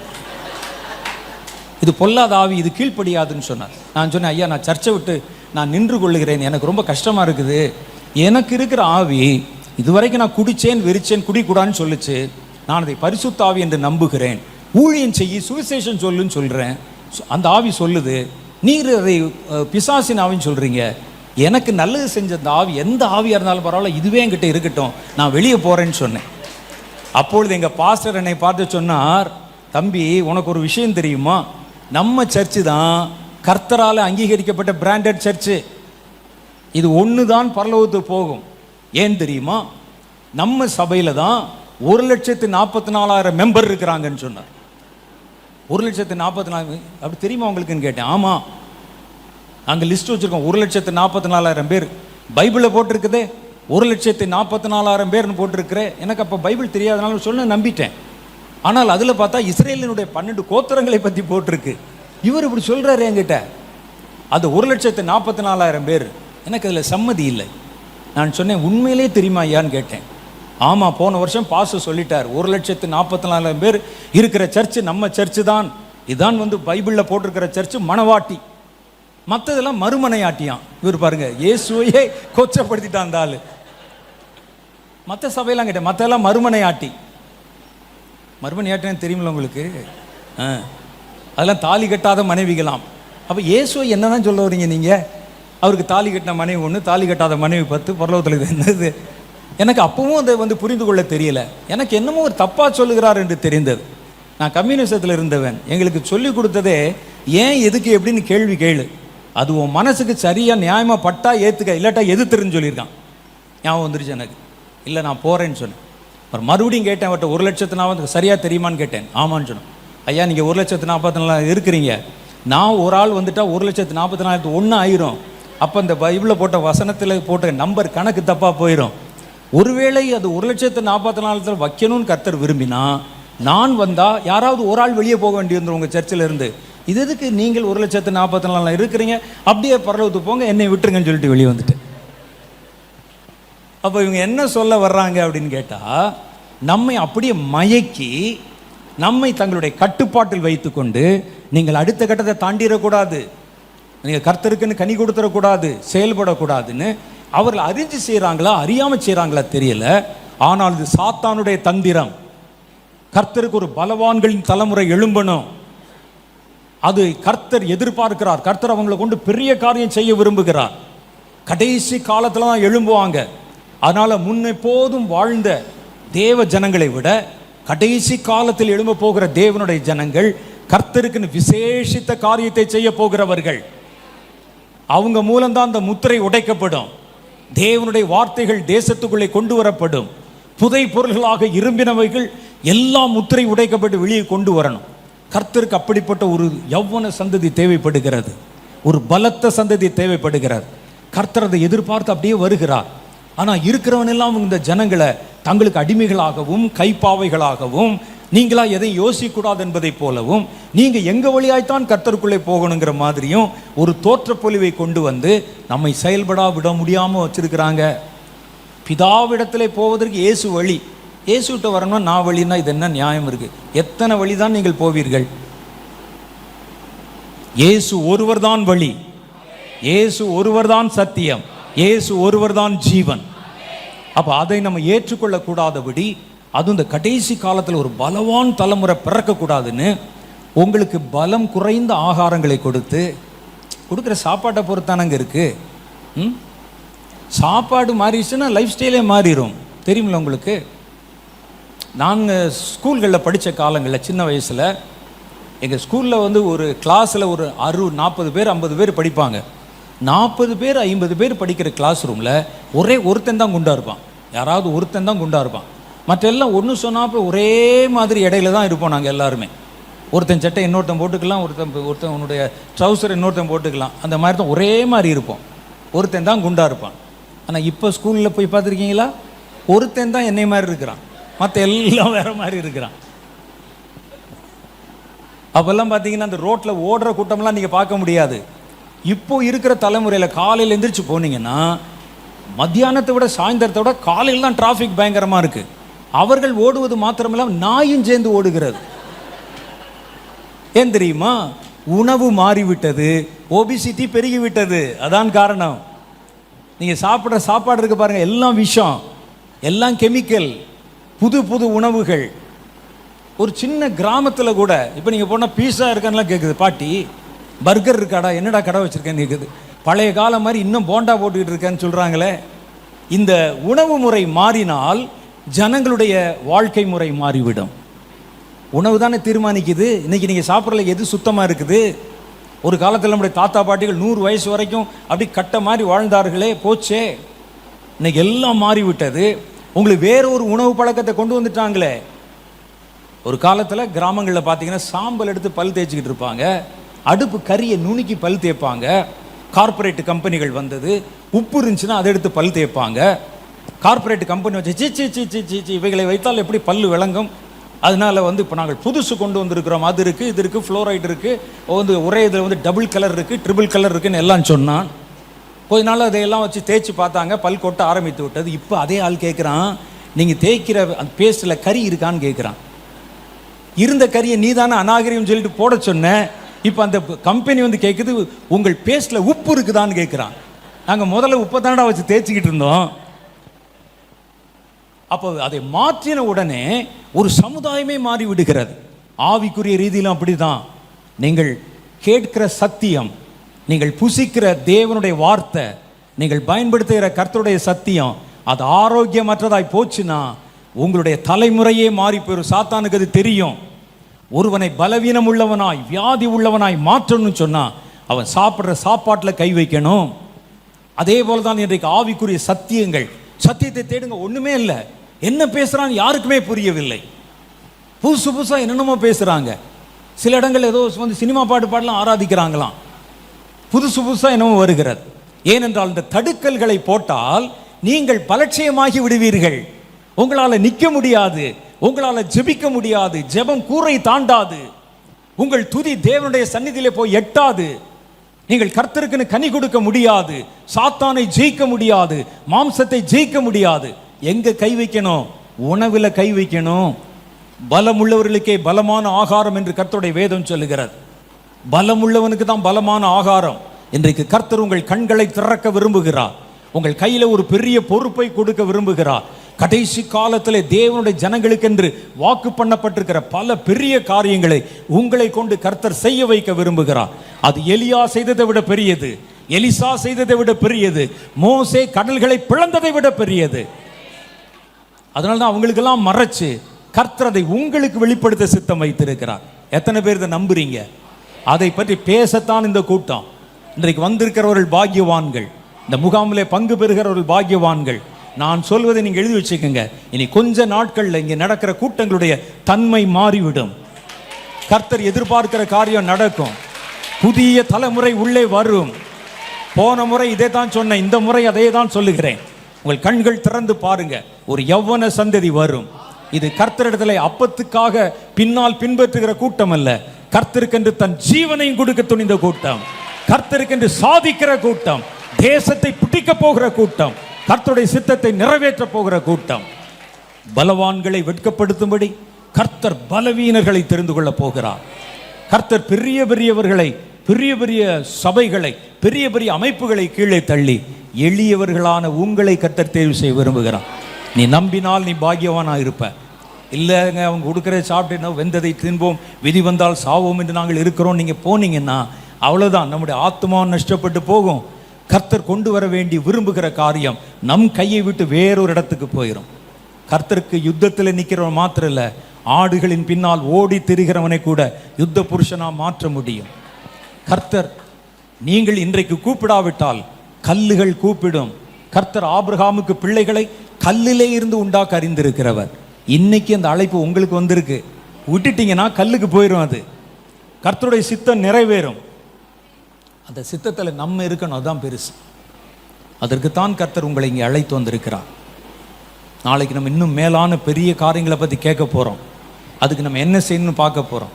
3வது நாள் நம்ம அபிஷேகத்தில் அதற்காக நம்ம கர்த்தருடைய பாதத்தில் காத்திருக்க போகிறோம். இது சும்மா கைதட்டுகிற அபிஷேகம் அல்ல, கர்த்தர் உங்கள் கண்களை திறக்க போகிற அபிஷேகம், கர்த்தர் உங்கள் கைகளை பலப்படுத்த போகிற அபிஷேகம், கர்த்தர் உங்களை நிரப்பி போ என்று கர்த்தர் அனுப்ப போகிற ஒரு அபிஷேகத்தினாலே கர்த்தர் நிரப்பி உங்களோட தெளிவாக பேசி உங்களை எதற்கு கர்த்தர் இந்த கடைசி காலத்து சந்ததியை அழைத்திருக்கிறார், கடைசி கால சந்ததியினுடைய பொறுப்பு என்ன, அவர்கள் கையிலே கர்த்தர் கொடுத்திருக்கிற ஊழியம் என்ன என்பதை தெரிந்து கொண்டு உட்கார்ந்திருக்க கர்த்தர் உங்களை அழைக்கல, எழுந்து நிற்க, ஓட, யுத்தம் செய்ய, சுதந்திரிக்க, இடிக்க, கட்ட, நாட்ட கர்த்தர் உங்களை இன்றைக்கு தேர்வு செய்ய விரும்புகிறார். அதனால் இந்த கூட்டத்துக்கு வந்திருக்கிற நீங்கள் பாக்கியவான்கள். இது ஒரு முன்னோட்டமான செய்தி தான். நாளைக்கு நம்ம இன்னும் ஆழமான காரியங்களை கேட்க போகிறோம். கர்த்தர் உங்கள் ஒவ்வொருவரையும் தொட போகிறார். நம்ம இப்போ சில நிமிஷங்கள் எழுந்து நின்று ஜெபம் பண்ண போகிறோம். நாளை தினம் கர்த்தர் செய்ய போகிற, நாளை மறுநாள் கர்த்தர் நமக்கு கொடுக்க போகிற நன்மைகளை பெற்றுக்கொள்ள கர்த்தர் இன்னைக்கு நம்மை ஆயத்தப்படுத்தணும். நான் வெறும் சரீர சுகத்துக்கு வந்தவன் அல்ல, இம்மைக்காக மாத்திரம் கர்த்தரை தேடுகிறவன், எல்லாரிலும் பரிதபிக்கப்படத்தக்கவன். கர்த்தர் உங்களை தொடுவார், கர்த்தர் உங்களை விடுதலை செய்வார், கர்த்தர் குணமாக்குவார். ஆனால் அது அல்ல நமக்கு பிரதானம். இன்னைக்கு கர்த்தர் உங்களை பயன்படுத்தணும், கர்த்தர் உங்களை நம்பணும், பெரிய பொறுப்புகளை தரணும், கர்த்தருடைய சித்தம் நிறைவேற்றப்படணும். அதற்கென்று கர்த்தர் எழுப்புகிற ஒரு கூட்டமாக கர்த்தர் உங்களை மாற்றணும். எல்லாம் கர்த்தரை நோக்கி பாருங்க. எல்லாருடைய கண்களும் கர்த்தரை நோக்கி பார்க்கட்டும். தேவனே, நீர் எங்களை ஒரு பெரிய நோக்கத்துக்கு அழைச்சிருக்கிறேன். நாங்கள் அந்த கிரவுண்ட் லெவல் கிறிஸ்டியானிட்டியை விட்டு வெளியே வர விரும்புகிறோம். ஆண்டவரை, குழந்தைகளைப் போல இருந்தபோது குழந்தைகளைப் போல பேசினோம். இனி நாங்கள் எழும்பணும், எதிர்த்து நிற்கணும், யுத்தம் செய்யணும், சுதந்திரிக்கணும், கர்த்தருடைய சித்தத்தை நிறைவேற்றணும். அது கடைசி கால தலைமுறை எங்களால் தான் சாத்தியம். நாங்களும் அமர்ந்திருந்தால் யார் அதை செய்வார்கள்? இப்போ எங்களை நீங்க தொடணும் ஆண்டவரே. எல்லாம் நீங்கள் வாய் திறந்து பேசுங்க. கர்த்தருடைய ஆவியானவர் உங்கள் நடுவில் அசைவாடுகிறார். கர்த்தருடைய வல்லமை உங்கள் நடுவில் அசைவாடுகிறது. கர்த்தர் உங்களை தொட விரும்புகிறார். கர்த்தர் உங்களை ஆயத்தப்படுத்த விரும்புகிறார். நாளைக்கு அந்த வல்லமை இறங்கும் போது, கர்த்தர் இந்த 3 நாட்களிலும் உங்களோட பேசும்போது, உங்களை தொடும்போது, உங்கள் மேல் தம்முடைய வல்லமை ஊற்றும் போது, அதை ஈர்த்து கொள்ளுகிற வல்லமை, ஈர்த்து கொள்ளுகிற ஆயத்தம். கர்த்தாவே என்னை பாரும், கர்த்தாவே என்னை பாரும், என் நினைவுகளை மேலானதாக மாற்றும், மேலானவைகளை நோக்கி பார்க்க உதவி செய்யும். இறங்குகிறது அந்த வல்லமை. என்னை ஆண்டவரை இப்பொழுது பண்படுத்தும். விதைக்க போவதற்கு முன்பாக நிலத்தை பண்படுத்துகிற மாதிரி, நிலத்தை உழுவது மாதிரி, பரிசுத்த ஆவியானவரே என்னுடைய இருதயத்தை உழுது போடும் இப்பொழுது. அதில் இருக்கிற மண்ணில் இருக்கிற கல்லுகள், கட்டிகள் எல்லாம் உடையட்டும் இயேசுவின் நாமத்தினால. ஓ, அந்த வல்லமை வருகிறது. Thank you Lord. Bakaba sudibila. O rabba daba sabedu namala. O rebedu rabba rabba. கர்த்தருடைய அபிஷேக வல்லமை இறங்குகிறத பார்க்கிறேன். அது சிலரை தொடுகிறது. ஒரு நெருப்பை போல ஒரு புகை வாசனை வருகிறது. ஒரு புகை வாசனை என்னுடைய நாசியிலே படுகிறது. சிலர் கூட அதை நுகர்கிறீர்கள். கர்த்தர் சொல்லுகிறார், இது மாம்சீக புகை அல்ல, என்னுடைய வல்லமை இங்கே பற்ற ஆரம்பித்திருக்கிறது. இதோ இங்கே எரிகிறது. சிலர் அதை உணர்கிறீர்கள்.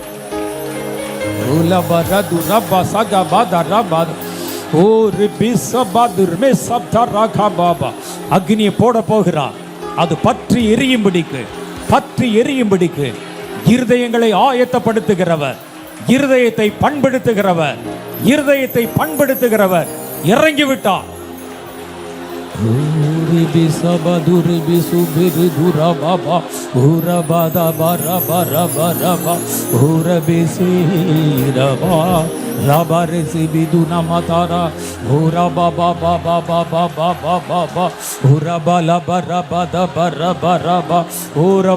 சிலருடைய கண்கள் திறக்குது.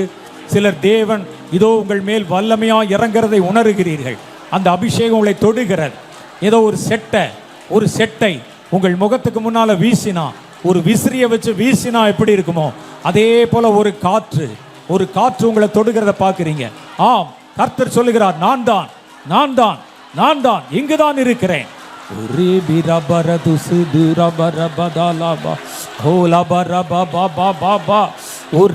என் வார்த்தைகளுக்கு நடுங்குகிறவனை, என் கைகளிலே தன்னை ஒப்பு கொடுக்கிறவனை இதோ நான் நோக்கி பார்க்கிறேன் என்று சேனைகளின் கர்த்தர் சொல்லுகிறார். வா, என்னிடத்தில் உனக்கு சகாயம் உண்டு.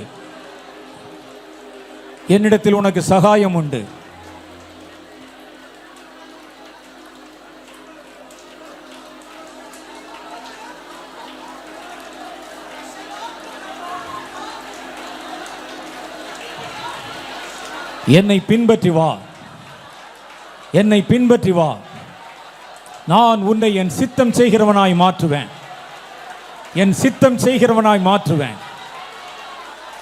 என் வார்த்தைக்கு இடம் கொடுக்கிறவனை நான் பரலோகத்தில் அவனுடைய நாமங்களை எழுதுவேன். இதோ நான் உங்கள் யாவருக்கும் பகிரங்கமாய் என்னுடைய அழைப்பை தருகிறேன். என் வார்த்தைக்கு செவி கொடுக்கிறவனை நோக்கி பார்க்கிறேன். இம்மைக்காக என்னை தேடுகிறவன் அல்ல, என் மகிமையை தேடுகிறவன், என் சித்தத்தை செய்ய நாடுகிறவன். இதோ என் கண் உங்கள் மேல் அசைவாடுகிறது என்று கர்த்தர் உங்களுக்கு சொல்லுகிறார். கர்த்தருடைய சத்தம் எனக்கு உண்டாகி இதோ என் கண் பார்வை இவர்கள் மேல் படுகிறது. தகுதியுள்ள பாத்திரங்களை நான் அடையாளமிடுகிறேன். இது எனக்கு பரிசுத்தமானது, இது என்னுடையது என்று சொல்லுவேன். அவர்களை நான் நிரப்புவேன். அவர்கள் போகும்போது வேறு மனிதர்களாய் புறப்படுவாங்க. பலத்தவர்களாக, பலவான்களாக, எழும்புகிறவர்களாக, சாதிக்கிறவர்களாக, சாத்தானை துரத்துகிறவர்களாக, என் சித்தத்தை நிறைவேற்றுகிறவர்களாக நான் இவர்களில் அநேகரை தெரிந்தெடுப்பேன் என்று கர்த்தர் உங்களுக்கு சொல்லுகிறார். நல்ல வாய் திறந்து கூப்பிடுங்க.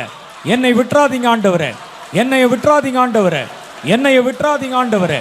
இதோ என் கையை பிடித்துக் கொள்ளும். என்னை இப்பொழுது பலப்படுத்தும், என்னை இப்பொழுது பரிசுத்தப்படுத்தும், என்னுடைய நிலத்தை பண்படுத்தும். உம்முடைய வித்து என் மேல் விழட்டும், விழட்டும், விழட்டும், விழட்டும்.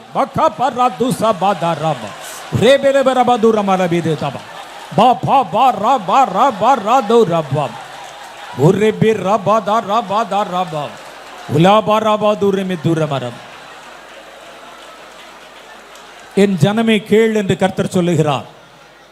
ராஜ்யத்தின் புத்திரர்கள் தங்கள் செவி அடைத்துக் கொண்ட போது ராஜ்யத்தின் புத்திரர்களுடைய இருதயம் கடினமாக்கப்பட்ட போது, இதோ என் கண்கள் எளியவர்களையும் திக்கற்றவர்களையும் புறம்பாக்கப்பட்டவர்களையும் தீண்டத்தகாதவர்கள் என்று ஒதுக்கப்பட்டவர்களையும் என் கண்கள் தேடி பிடித்ததைப் போல, நான் சௌகரியவான்களுக்கு கொடுத்த வார்த்தைகளையும், இதோ என் நாமம் தெரிக்கப்பட்ட என் ஜனங்களிடத்திலே சொன்ன வார்த்தைகளையும் அவர்கள் தங்களுக்கு தற்பொழி உண்டாகும்படி தேடிக்கொண்டு என் வார்த்தையை மறந்து போனாங்க, என்னுடைய சித்தத்தை மறந்து போனாங்க. அவனவனுக்கு ஓடுவதற்கும் சேகரிப்பதற்கும் சம்பாதிப்பதற்கும் அவைகளை சவதனம் பண்ணி வைத்துக் கொள்வதற்கும் நேரம் சரியாயிருந்தது. ஆனால் நானும் அவர்களை புறம்பாக தள்ளி புதிய தலைமுறையை தேடுகிறேன். அதை எளியவர்கள் நடுவிலும் திக்கற்றவர்கள் நடுவிலும் என் நாமத்துக்கு பயந்திருக்கிறவர்கள் நடுவிலும் தேடிக்கொண்டிருக்கிறேன். என் வார்த்தைகளுக்கு செவி கொடுக்கிறவனுக்கு என்னிடத்தில் சகாயம் உண்டு என்று கர்த்தர் சொல்லுகிறார். நீ மாம்சத்திலே பலவான் இல்லை, மாம்சத்திலே பலவான் இல்லை, மாம்சத்திலே ஐஸ்வர்யவானும் இல்லை, மாம்சத்திலே பெரிய காரியங்களை சாதிக்கும் அதிகாரம் உள்ளவனும் அல்ல. ஆனால் என் கண்கள் உன்மேல் பிரியமாயிருந்து உன்னை அழைக்க சித்தமாயிருக்கிறது. எது ஒன்றையும் நாடாமலும் எது ஒன்றையும் தற்பொழிவை தேடாமலும் என் சித்தத்தை தேடுகிறவன் மேல் நான் பிரியமாயிருக்கும்படி என் கண்களை இந்த கூட்டத்திலே உலாவ விடுகிறேன் என்று கர்த்தர் சொல்லுகிறார். நீ ஆணாயிருக்கலாம், பெண்ணாயிருக்கலாம், வாலிபனாயிருக்கலாம், வயோதிபனாயிருக்கலாம், ஊழியனாயிருக்கலாம், இதுவரை ஊழியம் செய்யாதவனாயும் இருக்கலாம். ஆனால் என் வார்த்தைக்கு நடுங்கி என் வசனத்துக்கு கீழ்ப்படிந்து தன் இருதயத்தை ஒப்பு கொடுக்கிற எவன் மேலும் என் வல்லமை இந்த நாட்களிலே இறங்கும். அந்த வல்லமை உன்னை மூடும், உன் கால்களிலே பலத்தை கொடுக்கும், உனக்கு செட்டைகளை புதுப்பிக்கும். நீ பறக்கணும், நீ நடக்கணும், எதிர்க்கணும், நிமிரணும், என் காரியத்தை நிறைவேற்றணும் என்று கர்த்தர் சொல்லுகிறார். இப்பொழுது நீங்க வாய் திறந்து பேசுங்க. கர்த்தாவை என்னை தோடும், என்னை தோடும், என்னை தோடும், என்னை தோடும். நான் உம்முடைய வார்த்தைகளை வாங்கி வழிமாறி போய்விடாதபடி நீர் காட்டுகிற பாதையில உமக்காக உயிரையும் கொடுக்க சித்தமா கடந்து வர ஆயத்தமாயிருக்கிறேன். இன்னைக்கு நீர் என்னை சந்தியும் என்று சொல்லுகிற ஒவ்வொருவரையும் கர்த்தர் தொட விரும்புகிறார். Thank you Jesus. இப்ப நீங்க வாய் திறன் ஜெபம் பண்ணுங்க பார்க்கலாம். கடைசி கால கடமைகளை நிறைவேற்றுகிற கூட்டம் எங்க? இன்னைக்கெல்லாம் கைதட்டவும் பாட்டு பாடவும் ஆர்ப்பரிக்கவும் ஆராதனை என்கிற பெயரில் ஊழையிடவும் வீட்டுக்கு திரும்பி போகவும் இருக்கிற கூட்டம். அது நடுவிலே கர்த்தர் இன்றைக்கு ஒரு பலவானுடைய கூட்டத்தை எழுப்ப விரும்புகிறார்.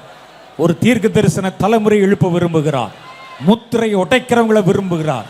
கர்த்தரத்தை சொல்லுங்க, நான் போறேன் ஆண்டவரே, என்னை எழுப்புங்க, விடாதீங்க, விடாதீங்க, விடாத விடாத. கர்த்தருடைய நம்பிக்கை வாங்குங்க, கர்த்தருடைய நம்பிக்கை வாங்கிக்கிங்க. வருகிறது அந்த வல்லமை, வருகிறது அந்த வல்லமை, வருகிறது அந்த வல்லமை. கேட்கிறவன் எவனும் பெறுகிறான், தேடுகிறவன் அதை கண்டுபிடிக்கிறான். தட்டு தட்டு தட்டு, திறக்குது திறக்குது.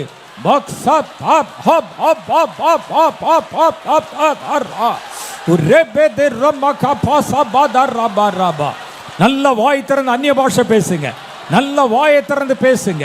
பேச பேச உங்கள் இருதயம் இப்பொழுது ஆயத்தமாகிறது. கர்த்தர் உங்களுக்கு விசேஷித்த காரியங்களை வச்சிருக்கிறார். இந்த 3 நாட்களிலும் கர்த்தர் உங்களை விசேஷித்த காரியங்களால் நிரப்ப போகிறார். வருகிறது அந்த வல்லமை, வருகிறது அந்த வல்லமை. ஆயத்தம் பண்ணுங்க, ஆயத்தம் பண்ணுங்க, இருதயத்தை ஆயத்தம் பண்ணுங்க. விதைக்கிறதுக்கு முன்னால நிலம் உழப்படுவதை போல ஆவியானவரே என் நிலத்தை உழுது போடும். இப்பொழுது விடாதீங்க, விடாதீங்க, பேசுங்க.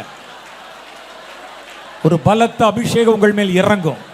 ஒரு புதிய பாஷை உங்கள் வாயிலிருந்து புறப்படும். அது வரைக்கும் நிறுத்தாதீங்க. ஒரு புதிய பாஷை, ஒரு அந்நிய பாஷை, அது ஆவிகளின் பாஷை. உங்க ஆவி அதை பேசுகிறது, அந்த ஆவி அதை நோக்கி ஜெபிக்கிறது. நீங்கள் மாம்சத்தில் அல்ல, ஆவியில ஜெபம் பண்ண போறீங்க. ஒரு புது பாஷை உங்க மேல இறங்கும். அது வரைக்கும் நிறுத்தாதீங்க. நல்ல வாயை அகலத்திறங்க. கர்த்தரதை நன்மையினால் நிரப்புகிறார். ஒரு புது வல்லமை உங்கள் மேல் இறங்குகிறது. உங்கள் இருதயம் கர்த்தரை நோக்கி திரும்புகிறது.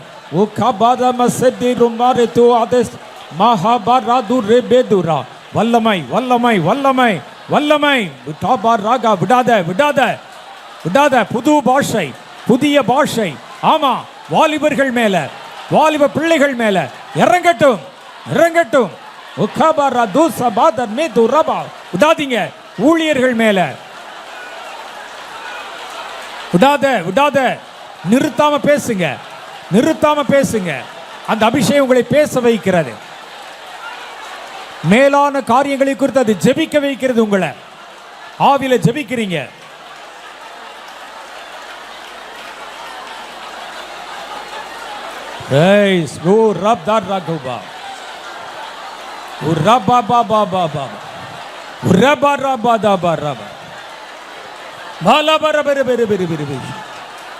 விடாதீங்க. லீரம் சுபாரது சிபிது மாராபா உரிபிரிபிது ரமரமேஷ். இதை கொஞ்சம் கவனிங்க. வேதம் சொல்லுகிறது, ஆவியிலே கர்த்தரோடு பேசுகிறவன் தேவனிடத்திலே ரகசியங்களை பேசுகிறான். உங்களுக்கு இந்த கடைசி கால தலைமுறையில் உங்களுக்கு என்ன தேவை என்பதை ஆவியானவரை அறிந்திருக்கிறார்.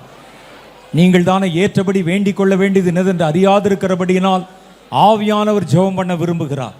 என்கிட்ட கர்த்தர் அதை சொல்லுகிறார். அப்போ கர்த்தருடைய ஆவியானவர் உங்களுக்குள்ளே இருந்து நீங்கள் அறியாத காரியத்தை கேட்டு ஜெபம் பண்ண வைக்கும்போது ஒரு புதிய பாஷையிலே கர்த்தர் உங்களை பேச வைக்க போகிறார். அது பேச்சல்ல, ஜெபம். அது உங்களுக்கு என்ன தேவைன்னு உங்களுக்கு வெளியே மாம்சத்துக்கு தெரியாது, கர்த்தருடைய ஆவியானவருக்கு தெரியும். அவர் உங்களுக்குள் இருந்து உங்கள் சரீரத்தை இயக்கி புதிய மொழியிலே பிதாவை நோக்கி பேச விரும்புகிறார். கர்த்தர் எனக்கு சொல்லுகிறார், இவர்களை இடம் மாத்திரம் கொடுக்க சொல்லு, நான் இவருடைய நாவை அசைய பண்ணுவேன். அவனுக்கு இந்த கடைசி கால அபிஷேகத்தில் என்னென்ன வேண்டுமோ அதை அவருடைய ஆவியே என்னிடத்துல கேட்க போகுது. ஒரு புதிய பாஷை, இடையில நிறுத்த வேண்டாம், அது வருகிறது. இப்போ நீங்கள் வாயை திறந்து பேசலாம். உன் வாயை அகலத்திற ஒரு புது பாஷையை தரப்போறேன்னு கர்த்தர் சொல்லி இருக்கிறார். Thank you Jesus. உங்கள் ஆவி ஜெபம் பண்ணுகிறது. பரிசுத்த வார்த்தைகளிலே அந்நிய பாஷை வார்த்தைகளிலே ஆவியானவர் விரும்புகிற வார்த்தைகளிலே அந்த ஜெபம் வருகிறது. உங்களுக்கு என்ன தேவையோ, கடைசி கால ஊழியத்துக்கு என்ன தேவையோ, கர்த்தர் அப்படியே உங்களை வணையும்படி உங்கள் தேவைகளுக்காக ஜெபிக்க வைக்கிறார். இறங்குது அந்த வல்லமை. உங்கள் நாவு விரைவாய் எழுதுகிறோட எழுத்தாணியை போல இப்பொழுது விரைவாய் பேசுகிறது. அக்கம் பக்கத்தை பார்க்காதீங்க, பக்கத்தை எதையும் பார்க்காதீங்க. இறங்குது. அது சிலரை தொடுகிறது. அந்த பலமாய் இறங்குகிறது. சிலர் மேல் அந்த அபிஷேகம் கட்டவிழ்க்கப்படுகிறது. சில வாலிப தம்பிமார் மேல, வாலிப தங்கச்சிமார் மேல கர்த்தருடைய வல்லமை இறங்குகிறதை பார்க்கிறேன். சில புது நிலை ஊழியர்கள் மேல அந்த வல்லமை இறங்குகிறதை பார்க்கிறேன். Thank you leader, thank you lord, thank you master, thank you lord. நிறுத்தாத, நல்லா வார்த்தையா பேசுங்க. மகாபா சபாதுர் மேசபாதுர் கேபிதுர் ரபாதா லாபாது மராதுர் ரேகபுர்பு ஓ லா பா பா பா பா பா பா பா பா பா ஓ ரா பா பா பா பா பா பா பா பா பா பா பா பா. ஓ விடாதீங்க. இன்னும் 5 நிமிஷம்.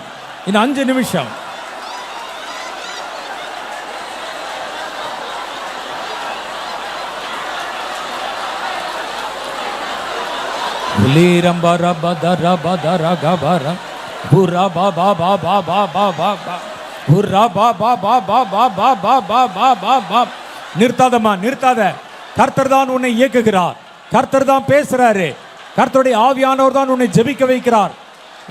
உங்க நாக்க மாத்திரம் கொடுங்க, நாவை மாத்திரம் அவர் கையில கொடுங்க. பேசுது. அந்த வல்லமை பேசுகிறது.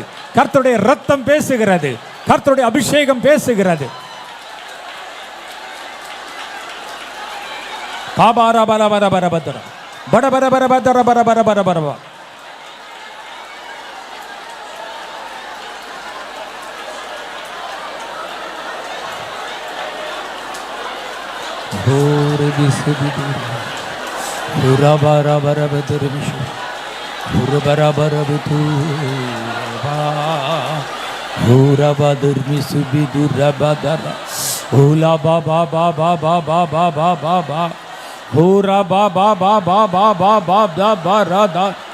मेरम संभारप्ति से घोरम तिशे बोला पाप मरबिदुरामा सखे दुबदुरा बशे मालप तस कपोत सन्मेतान हाबाती परमितार में शुभेरिप तत्थेरी गोरामा पलबिरिम तरम सबदेरी खो मारा दुरामा फेरमशु मारा तुरमिश मखाबरबु मथिरमिसा मेरे मतारमुशु परहारब तुरमी ஓலாபா. இன்னும் பாலபர்பிதுராபா. கர்த்தர் சொல்லுகிறார், என் ஜனமே கேள், நீ இந்த ஸ்தலத்திலே உன்னை ஆயத்தப்படுத்திக் கொள். நான் ஒவ்வொரு ஊழியன் வழியாக உன்னோட பேசுவேன். உங்களை நான் உருவாக்குவேன், பலப்படுத்துவேன். நான் செய்ய நினைத்ததை பெற்றுக்கொள்ளும்படி உங்களை இந்த நாட்களில் தகுதிப்படுத்த விரும்புகிறேன். நான் உங்களுக்கென்று பல புதிய கிருபைகளையும் புதிய காரியங்களையும் பேசவும் கொடுக்கவும் நிரப்பவும் ஆயத்தமாய் வைத்திருக்கிறேன். இந்த நாட்கள் உன் வாழ்க்கையில் ஒரு திருப்புமுனை நாட்களாய் இருக்கும். என்னை உண்மையாய் தேடுகிறவனை, என்னுடைய மகிமையை நாடுகிறவனை, இந்த நாட்கள் ஒரு திருப்புமுனை நாட்களாய் இருக்கும். கர்த்தர் இந்த நாளில் என்னை சந்தித்து என்னை இந்த நாட்களிலே விசேஷமாய் நிரப்பினார் என்று உன் வாழ்க்கையில் நீ சாட்சி கொடுக்கிற வண்ணம் இந்த நாட்களை நான் முடிசூட்டுவேன் என்று கர்த்தர் சொல்லுகிறார். அபிஷேக வேளைகளிலே என் வல்லமை உங்கள் நடுவிலே இறங்கி வரும். நான் அநேகரை நிரப்புவேன், உங்கள் பாத்திரத்தை சூடேற்றுவேன். என்னுடைய மென்மையான வஸ்திரத்தினால் உங்களை நான் மூடி பாதுகாப்பேன். அநேகர் மேல் என்னுடைய வல்லமை இறங்கும். அநேகரை நான் புதிய காரியத்திற்காக கூர்மையுள்ள எந்திரங்களாய் மாற்றுவேன். இந்த நாட்களில் நான் அதை செய்வேன். எதிர்பார்ப்போடு காத்திரு. மாம்சத்தின் கிரிகளுக்கு இடம் கொடுக்காம, மாம்சத்தின் நினைவுகளுக்கு இடம் கொடுக்காம, என் மகிமையை தேடுகிறவனை, என் சித்தத்தை செய்ய நாடுகிறவனை இந்த நாட்களிலே நான் வேறு பிரித்து புதிய வல்லமையினாலே முடிசூட்டி அவர்களை மூடுவேன் என்று நான் உனக்கு வாக்கு கொடுக்கிறேன் என்று கர்த்தர் சொல்லுகிறார். கேட்கிறதுக்கு காதுள்ளவன் கேட்க கடவன், பெற்றுக்கொள்ள மனமுள்ளவன் பெற்றுக்கொள்ள கடவன். எனக்கென்று காரியங்களை செய்ய புறப்படுகிறவன் புறப்பட கடவன். இனி காலம் செல்லாது என்று கர்த்தருடைய ஆவியானவர் சொல்லுகிறார். எல்லாம் கைகளை தட்டி கர்த்தரை துதியுங்கள். Thank you lord, thank you lord, thank you lord, thank you Jesus. நன்றி, நன்றி, நன்றி, நன்றி, நன்றி, நன்றி, நன்றி, நன்றி. அன்பும் இரக்கம் நிறைந்த எங்கள் பரலோக பிதாவே, இந்த காலை நேரத்திலே கர்த்தர் எங்களோட முதல் செய்தி பகுதியிலே பேசுனீங்க.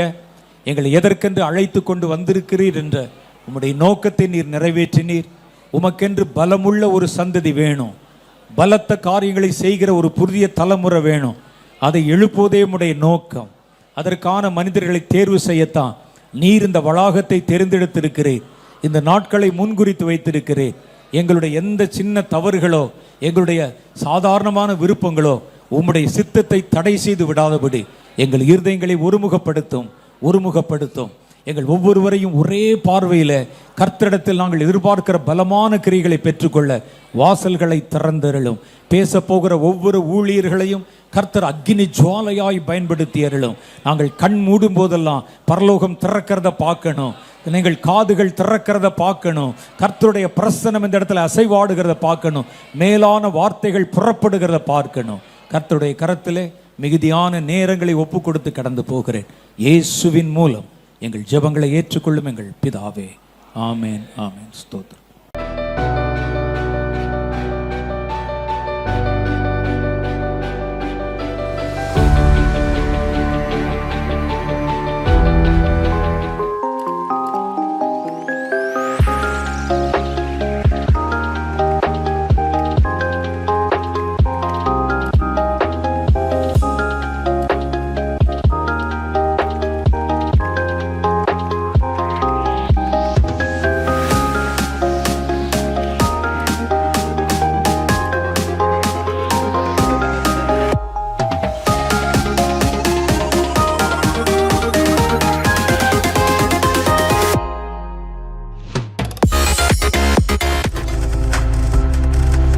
நீங்கள் பார்த்து கொண்டிருப்பது உங்கள் ஜாய் டிவி. உங்கள் துக்கம் சந்தோஷமாய் மாறும்.